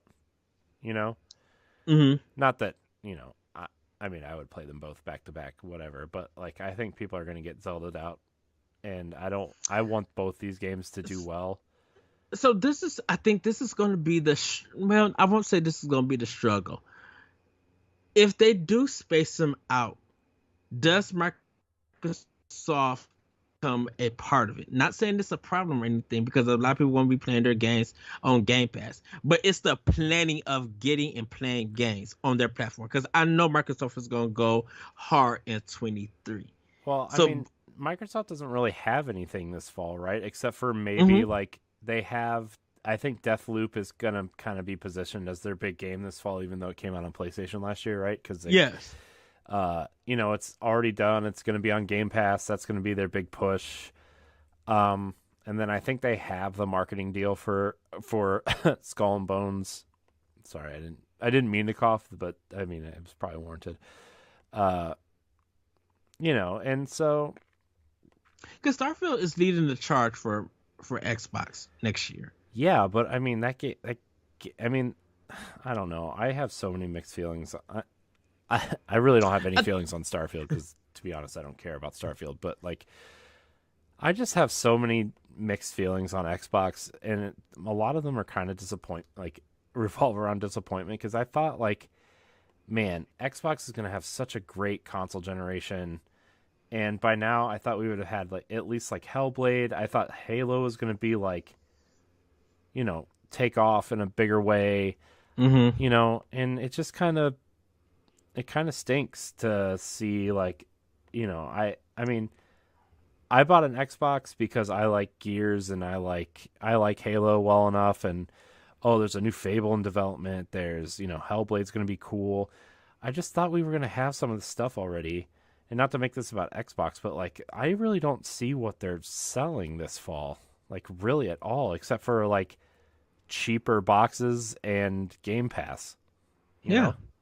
Which I mean, great, that's their whatever. And I mean they have the what Hot Wheels expansion for Horizon and a new season for Halo and hopefully Deathloop comes out and but like I mean And play, Ghostwire play Tokyo.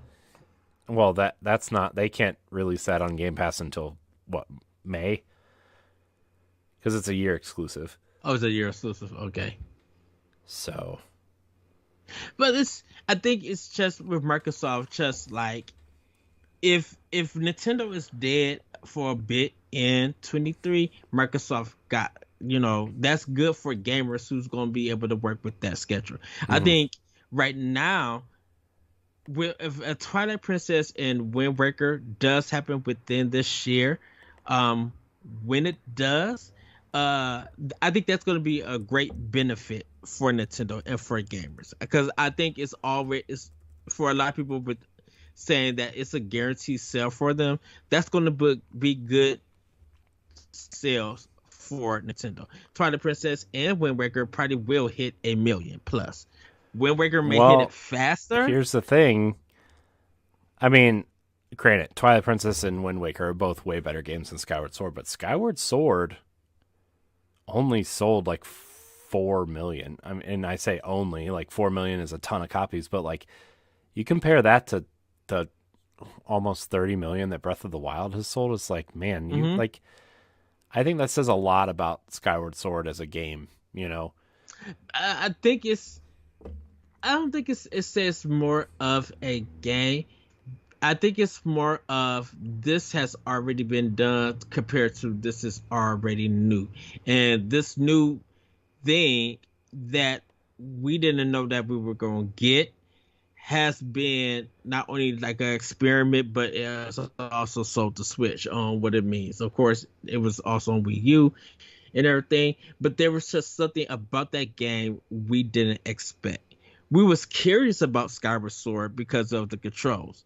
We never said anything else about the game itself. It was always the controls. Yeah, I mean, And I think it's that Wind Waker, I'm not Wind Waker, when Breath of the Wild gave us that experience and we're still finding out more of that experience, people are still going out to buy that game to find out. And, it's still a attach rate to gamers who are picking up a new Switch.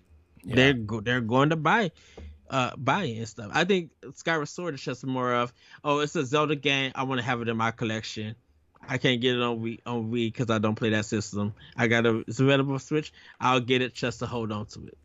That's it. Yeah, I mean, look, after I'm done with Link's Awakening, maybe I'll go back to Skyward Sword and Hmm. see how it plays, because like that is a game that, like, truthfully, really like the story. I think it's one of the best Zelda stories. I hate playing it. Like, Hmm. even with the button controls, like I can't stand playing it. And maybe I'll try like the um motion controls, but like I just can't stand playing it. And so I don't know. I'll give it another try, but I don't know. Yeah, I can see that. I can see that. It really feels that Switch will be the system for all the Zeldas. If you literally want the full experience of Zelda, Switch is going to be it because you already got Zelda 1 and Zelda 2 on NES. You got Super well, not Super Mario Land. You got Zelda 3 or Zelda A Link to the Past on Super Nintendo. You got Majora's Mask and Ocarina of Time for N64. You got Link's Awakening, the remaster. You got Skyward Sword as a remaster. Well, a remake actually for Link's Awakening.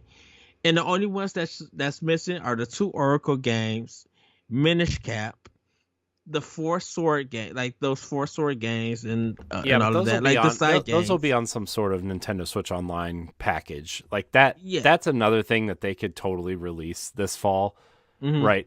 Like, remember the Nintendo 64 one was announced in September and released in October, right? So that's Yes. something they could totally do also in this direct, to say, "Hey, Game Boy, blup, blup, blup, blup, blup." They could have like little Mario with little bunny ears run out and do some stupid thing, and then they'll do their whole thing. And And I mean, the Oracle games and the original Link's Awakening and Minish Cap, like I've always said, like I think Game Boy is going to be on the $20 version, and Game Boy Advance is going to be on the $50 version. yeah, That's and I always been my thing. and I know we'll be missing like Spirit Tracks and the other DS game. Like I understand those games that we'll miss, but like for the like console ones, like kind of like the main games in a sense, Switch is going to be the place for it. And if they bring out Twilight Princess and Wind Waker, you, you got you literally got about, I would say, 75% of the Zelda series all right there. On top of having Hyrule Warriors and Age of Calamity, you know, like have that whole full experience on the Switch and everything. Now, excuse me, if this possible direct or hypothetical direct, I I would love to see what they start out with, and I would love to see what they're going to announce, because they'll probably be like 35 to 45 minutes or 43 minutes. I want to see what they do with the montages. Like what's in the montage that we don't know about, or that's going to be announced, because like I think No Man's Sky is out, I believe, or it's coming out. So that has a chance to be in the Nintendo Direct. Uh Harvesteller and Dealfield Chronicles, that might be able to come. We may see something for Triangle Strategy as an update, or we might get our first look at Octopath Traveler 2. We may get our look at Dragon Quest 12 on it. We Square Enix could be really surprising. I would be shocked if Remedy shows up with something on there. I would be shocked if Rockstar give us. Alan Wake Remastered, I think, was actually announced for Switch at some point.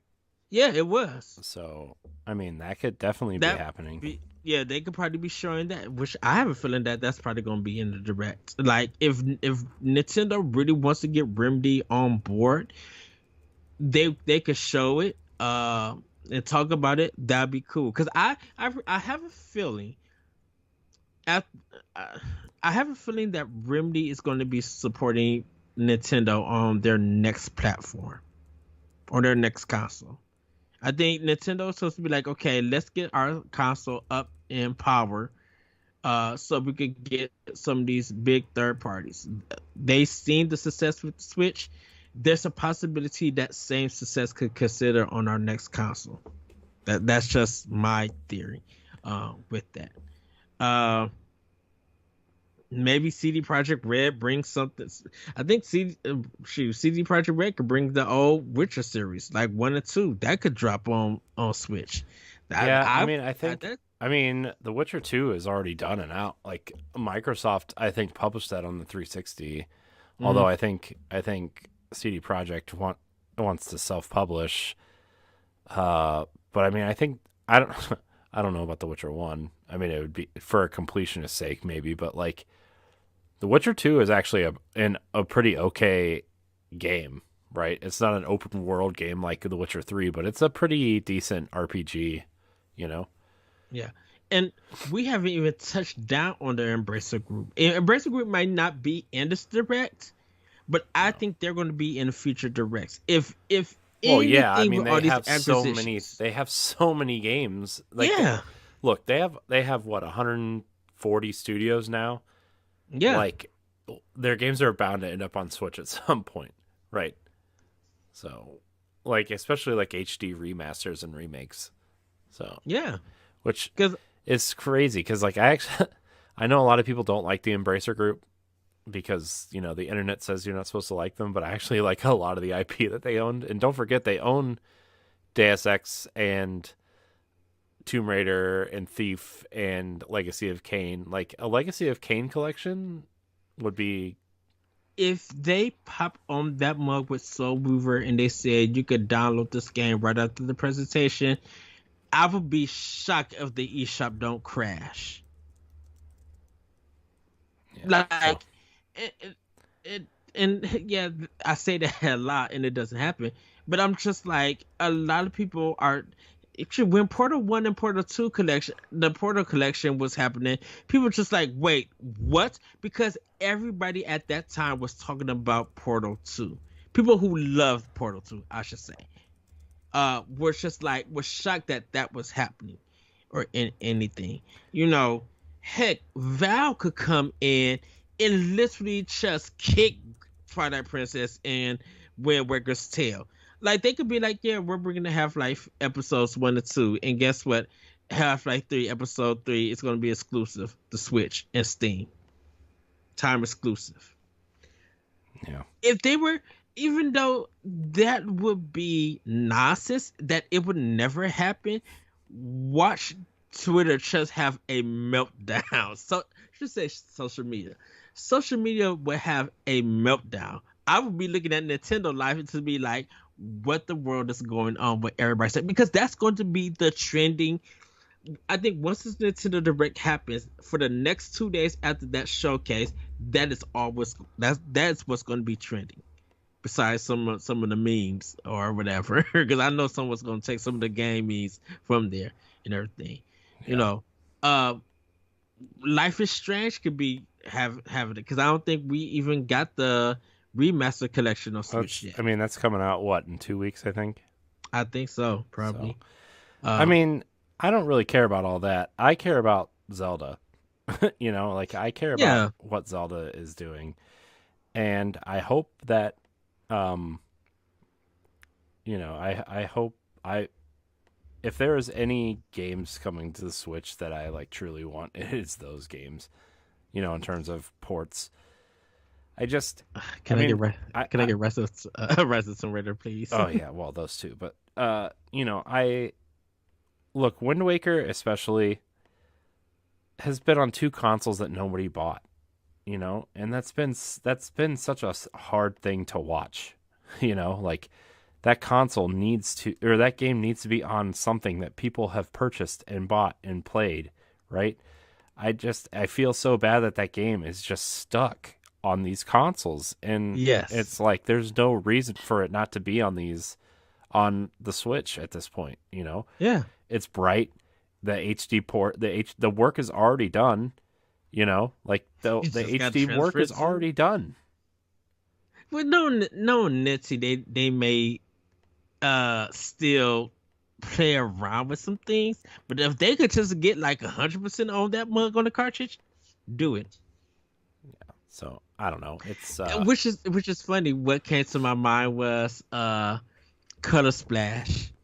Came to my mind. I had seen that, and I'm just like, ooh, I forgot Color Splash. You just want to talk about everything else other than Zelda and Metroid, don't you? I think you just listed every single video game that's not on Switch already. Well, the thing about it, because Twilight, Corey, you know that I'm going to buy Twilight Princess and Zelda. You already know we're going to have another Pow Block or expansion pass for it. You know that when we do our Nintendo Direct recap, that is what we're going to literally be talking about. I mean, I'm aware. I just, you know, these weren't in the rumor. I know that. I was just pointing it out. It's just that there's just so much possibility that goes beyond this rumor. I should say that. Gross. You know. Yeah. Yeah. Because I like when we talked about Metroid Prime, we were just like I said, put it in December. When the project Callisto Project Protocol happens, wait a week or two, drop Metroid Prime Remaster. People will buy it.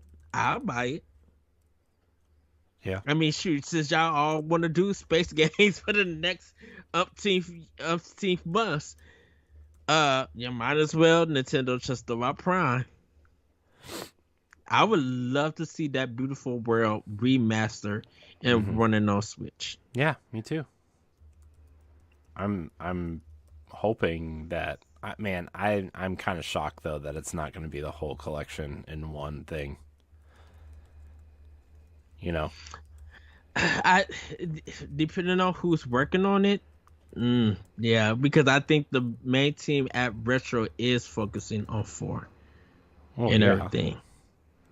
Well, you know, they got all those people there, and Retro has been, of course Nintendo's been quiet, but Retro has been like, we're shutting up. We're not saying nothing. We're not ready to show you guys. We in our new building, or we in our this building Nintendo built for us. We moved our assets. We are in this game. We probably got everything designed. We're not ready to go yet, but we have been in the trenches. We have been working on this game. Thanks for the love. Thanks for the support. Thanks for the rumors. But we're not saying a darn word. We're working on this game. Yeah. Yeah. So And shoot, one last thing. Shoot, Retro probably uh breathed a sign of relief because Metro Dread came out and was receiving good numbers from Mercury Steam. So I don't think it's put retro pressure on Retro. Retro be like, you guys are focusing on Metroid. Good, focus on that Metroid. Let us work on this one. I would actually love to see another 2D Metroid. So like after Link's Awakening, Hmm. there's 3 games on my list to finish at this point. One is Skyward Sword. One is Metroid Dread, and what is the other one that I had on my list that I was going to finish? Was it another first party game? Yeah, Well, you I did. I forget. Oh, Mario 3D World. I need to finish those last 2 Oh, levels. okay. So like yeah, but I really like Metroid Dread, except that I feel dumb when I play it. So I mean, I really think that game did, and it brought Metroid back from the dead, essentially. You know, Hmm. like it really did, especially 2D Metroids, right? Like I think this is what people want, and I think people got more than they expected from Metroid Dread. Are there things I would have changed? Yeah, there's like some quality of life things that I would have changed, or just something that would have made it easier for people who don't play Metroid games, right? Like me. Uh Although I did download all the 2D Metroid games onto the Wii U, but uh I think the next one, I think just because this one did so well for Hmm. them, that I think they're going to look at it and say, okay, this was for the hardcore Metroid fans. How do we get more people into Metroid? I I it's the Fire Emblem thing. I think now Koei Tecmo is pretty much part of Nintendo for the Hmm. Fire Emblem series. Hmm. Mercury Steam is now part of the Metroid Well, series, just along with Retro. it feels like they're pairing teams together, right? Where Intelligent Yes. Systems is kind of like overseeing Fire Emblem, and Koei Tecmo is kind of the developer, and they report to Intelligent Systems, right? Whereas like Yes. Metroid, obviously Mercury Steam has been working on these games, right? And I feel like maybe not Nintendo directly, but maybe whoever's leading Metroid at Retro is kind of overseeing this, or someone like that. It feels like they're starting to pair teams off with other teams to kind of guide them, while the main teams, like, you know, okay, Retro's working on Metroid Prime 4, so they're kind Yes. of overseeing the development of Mercury Steam, right? And Intelligent Systems was working on Paper Mario, but they're also, you know, looking over Way Forward with Advance Wars, and Koei Tecmo with Fire Emblem, Fire right? Emblem. So, Yes. I think that's really smart, and I think that keeps Nintendo It hands on enough, but hands off enough. and I know Nitty. Well, I don't know Nitty personally or anything, but if Nitty is smart, if they see Mercury Steam in trouble financially, I really feel like they're going to acquire them. Yeah, And I don't think it's going to be a loss to Microsoft or Sony, but I think Mercury Steam feels like they're financially a problem and everything, and Nintendo gets them. Uh, I know they're going to be like, hey, I know now you guys gonna probably make us the Metroid developers, but we also want to do something else. But I think Nintendo's just like, we see you guys have your own vision and creative freedom, and we respect that. As long as we could be supportive with you guys and partner up, and we bounce ideas and everything, we could, you guys would be all right. We could continue to work together, you know. And I think that's the same thing even with Platinum Games. It's that Nintendo's just like, we work well together. You know, if you guys get brought, there's nothing that we can do about it. We finish the contract and we wish you guys the best. Yeah. You know, when Nintendo sold Rare to Microsoft, you know, some people were happy, but Rare has been a hit and a miss and stuff. Yeah. But I think when you look at Banjo Kazooie coming on and Smash, it reinvigorated a lot of people with about Rare. And yeah, Rare has a Smash hit with Sea of Thieves, which is awesome.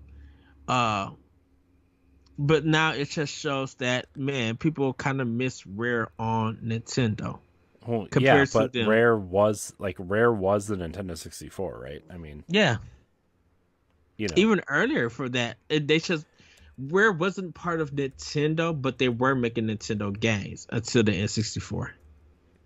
yeah, You but know, but I mean, you look at the Nintendo 64 catalog. Like Rare was a Nintendo 64. Rare, Banjo Kazooie, Donkey Kong, 007, Blast Core, Gemini, Jet Force Gemini, yes. Conquer, Perfect Dark. I'm sure I'm missing a couple more, but like, I mean, Why did I feel like they did 007? they did. I said GoldenEye. 007. Oh, okay. And like, man, Rare was everywhere on the Nintendo 64, and Yeah. I mean, for that system to be out for 5 years and Rare put out what 8-9 games, Diddy Kong Racing, which is the best kart racer on the 64. It's just, and then you move on to GameCube and you're just missing that entire catalog. Yeah, okay. EA put out some pretty decent 007 games after that, like Agent Under Fire, Nightfire, and Everything or Nothing are pretty good, right? And Mm-hmm. GoldenEye Rogue Agent was okay, and From Russia with Love was okay. But like we didn't get Perfect Dark, and we got a pretty We didn't get Killer Instinct. no, and we got Star Fox Adventure from Rare, right? Which Mm-hmm. was a decent game, but also not the Star Fox game people wanted.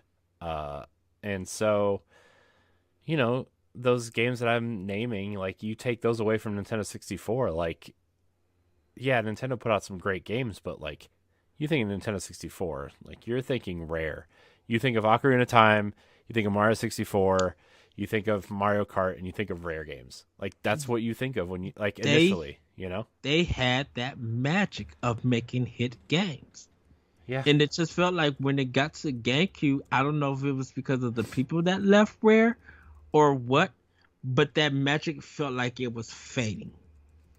Um, and that was a different business for Nintendo at that time, Yeah. because to see them sell Rare to Microsoft, that was huge. Mm-hmm. Like no one, to me personally, I didn't know nothing until I got that issue of EGM when it was in the big news section, and it was like Nintendo sells Rare to Microsoft. I screamed in my house when I read that as a kid. Because we didn't have the internet. We had EGM. Like I said, EGM was the Bible of gaming, and Game Pro and Game Informer stuff and other places. But EGM was the thing. And to see that head news, it was just like, how in the heck did they know about it, but none of us knew about it? Mm-hmm. Mm-hmm. So I'm excited for this direct. I'm excited to see what. Speaking of Rare, sorry, before you continue, I'm actually shocked there's not some sort of curated version of Rare Replay on Switch. Or like, Rare Replay Deluxe with like Donkey Kong 64 or like the Donkey Kong Country games or Diddy Kong Racing, or Donkey, those games are like pretty iconic, right? And so I don't know. I'm actually shocked that like with how good of a relationship it seems like Nintendo and Microsoft have had. Yeah. I mean, that relationship seems to have faded a little bit in terms of the public eye, but like Rare Replay would have been like the perfect Switch game. Well, I think it hasn't faded. I think it was just that when Phil Spencer said we're not going to put all our stuff on every certain platforms and everything, it was that thing that, well, we're not asking you to put all your games on your platform. We're actually now just asking you to put out some games. And I guess Rare Replay wasn't expected or wasn't requested for a lot of people due to the fact like stuff like Ori and Cuphead was like major on Xbox. So uh that kind of took, the steam away from Rare Replay, because in all honesty, there still is a chance that Rare Replay could come to Switch. There is, if I feel like if Microsoft and Rare really needed some sales or something, they would have did it. But I think Sea of Thieves is too successful, and for Rare, they kind of feel like, we done missed that boat. It's a little bit late for us to do anything. We want to focus on Everwild. I think that's the name of the next game. They want to focus on that with Sea of Thieves, and push that out more on Microsoft. I think Rare was happy to see how the reception for Banjo-Kazooie happened. So now that gives Rare like a chance to be like, well, we can revive this game. Yeah, it won't be on Nintendo, but it'll benefit us to get people to come to the Microsoft platforms to play it there, whether it's on PC or on Xbox. With Rare Replay, I think it's just like it's so much oldness there. Where do you begin and everything to get people to buy it there on that system? Because for a lot of people, I think if the digital version of Rare Replay is a nice price, people will go for it. If Microsoft want to do physical, I think people will probably double dip. And I think what would happen is they can't test the waters. They could be like, at this moment, it's digital only. Social media team, look for all the people who want it on physical. If we get a nice number of a possible sale numbers that can happen, then we'll go make that physical and we'll put it out. And if people are double dipping, that's good business for us as Microsoft and Rare. Yeah. Mm-hmm. Yeah. I mean, I guess we'll see. But this direct, I think. I mean, this is the first time I think in a while that we don't know what's coming after Pokemon. Yeah. And we need an update on Zelda. We need an update on Advance Wars. We need some clarity on some other things coming. We need clarity on Prime 4, and we need to know what's the next Mario game. We need to know what Pikmin 4 is. Like, we have games that Nintendo has kind of somewhat dangled in our faces. So, but those, for first-party references, those are big.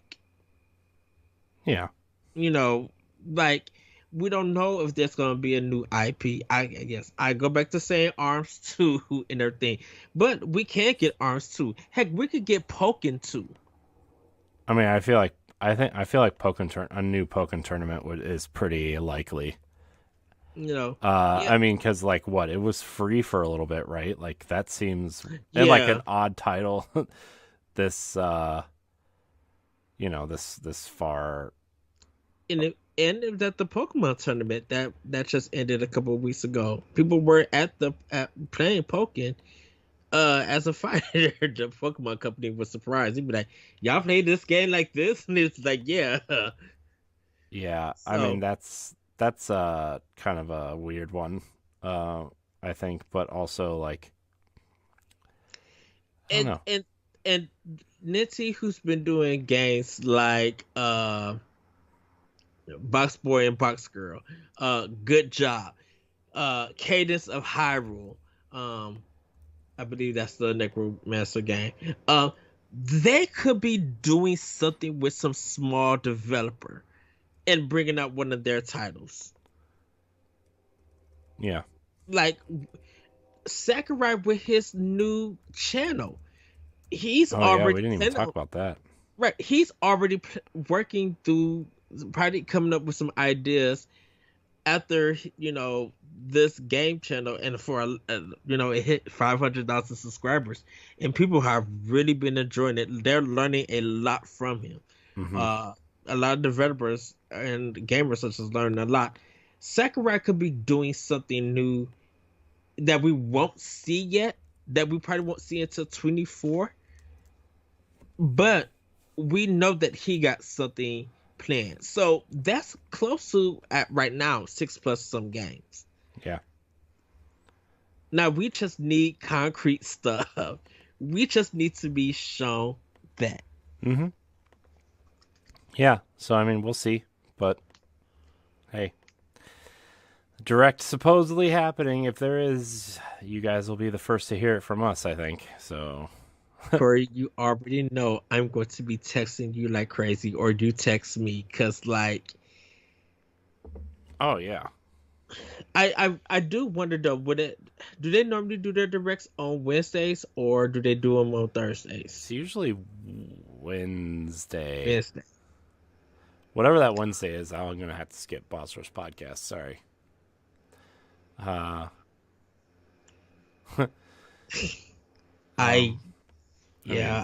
would have to be like, look. Dude, the best case scenario would be for it to happen the week you're off. Oh, yes. And which I feel like that's what's going to probably happen. If it does happen and it's the week that I'm off, y'all do not call me. Don't send a smoke signal. Don't even text me. I am busy because I'm going to just be, to me personally, I'm probably going to be on cloud 9. I don't feel like I'm going to be disappointed or let down. I'm probably going to be shocked to be like, wait, they're doing this. Wait, they got this game. Oh, this is the date. Okay, they're doing pre-orders. Corey, are we getting this game? What are we doing with this? Are we getting this controller? I can't get the Splatoon 3 controller from Best Buy yet because it's not up for ordering. I know, and it sucks. I know. Boo. I get the game, and they sold out of the Splatoon 3 Switch. Yeah. Fine. Well, that seems pretty, Yeah. But yeah, any more thoughts? Because I think we probably spent an hour plus of this. We're actually at 2 hours and 7 minutes, so Okay. I think it's probably time to wrap it up. Yes. Well, everybody, we're gonna leave it right there. Corey, thank you for that doc mode for our talking into the direct. This is important stuff, man. Zelda, Metroid, other things that Ed brought up. We didn't even talk about all the indie stuff that could be shown off, like the bigger indie stuff. Look, that's a whole nother indie direct that's probably going to be happening in October. I'm not ready for that yet. Everybody want Golf Story 2. So, and who knows, we might get Untitled Goose Game 2 in this Nintendo Direct. Oh no, don't give me that. Nope. Pass. We're Get going me out to of here. say, Nope. we're going to save all of that. Ooh, I would love though Shredder Revenge DLC. We'll see. Yes. But that's going to be it for the show. Corey, where can we find you? You can find me at I am Corey HD on Twitter and Instagram. You can find me on the Boss Rush podcast, all of the Nintendo Pow Block content, and if you like Destiny, you can find me on Tower Casuals. You can find me on Standard Definition, various things on the Boss Rush Network, all that stuff. Yes, you guys can find me on Twitter at that Retrocode and on Instagram at the Retrocode. You can check more of my writings at bossrush.net. You can check more of Nintendo Pow Block and Expansion Pass on our YouTube page, Boss Rush Network, and you can support the show by becoming a Patreon producer and get your name shout out. I know Shovel Knight Dig is coming out, so hopefully by the time what day guys, is that? I think it's this week. I think it's Tuesday. Yeah. More Shovel Knight. Even though it's a roguelike, I don't like it, but it's Shovel Knight. So I'm going to suffer through it for you guys. I am buying it, and we'll probably be talking about it next time. Um, Last but not least, we're going to try to have Grayson on for Splatoon, but we're going to wait a week to bring him on. We all want to spend time with Splatoon 3, and then I will bring him on and we'll have that episode with him. He knows about it. He's excited to come on, and then we got some other stuff that's in the pipeline for you guys. But with that, everybody, have a great week. Have a great weekend. Hopefully you had a great Labor Day weekend. Corey, thank you for this episode that we were able to record just before for Pow Block. Yeah, it was a good discussion. I'm glad we got to, because we weren't, like I said, we weren't going to have one, but now we do, and I'm glad, because I don't like missing weeks. So, especially for this shit. Yes, that is true. Well, with that, everybody, have a great week, have a great weekend, and we'll see you next time on Nintendo Pow Block. Bye, everybody. Woohoo! Goodbye. Yes.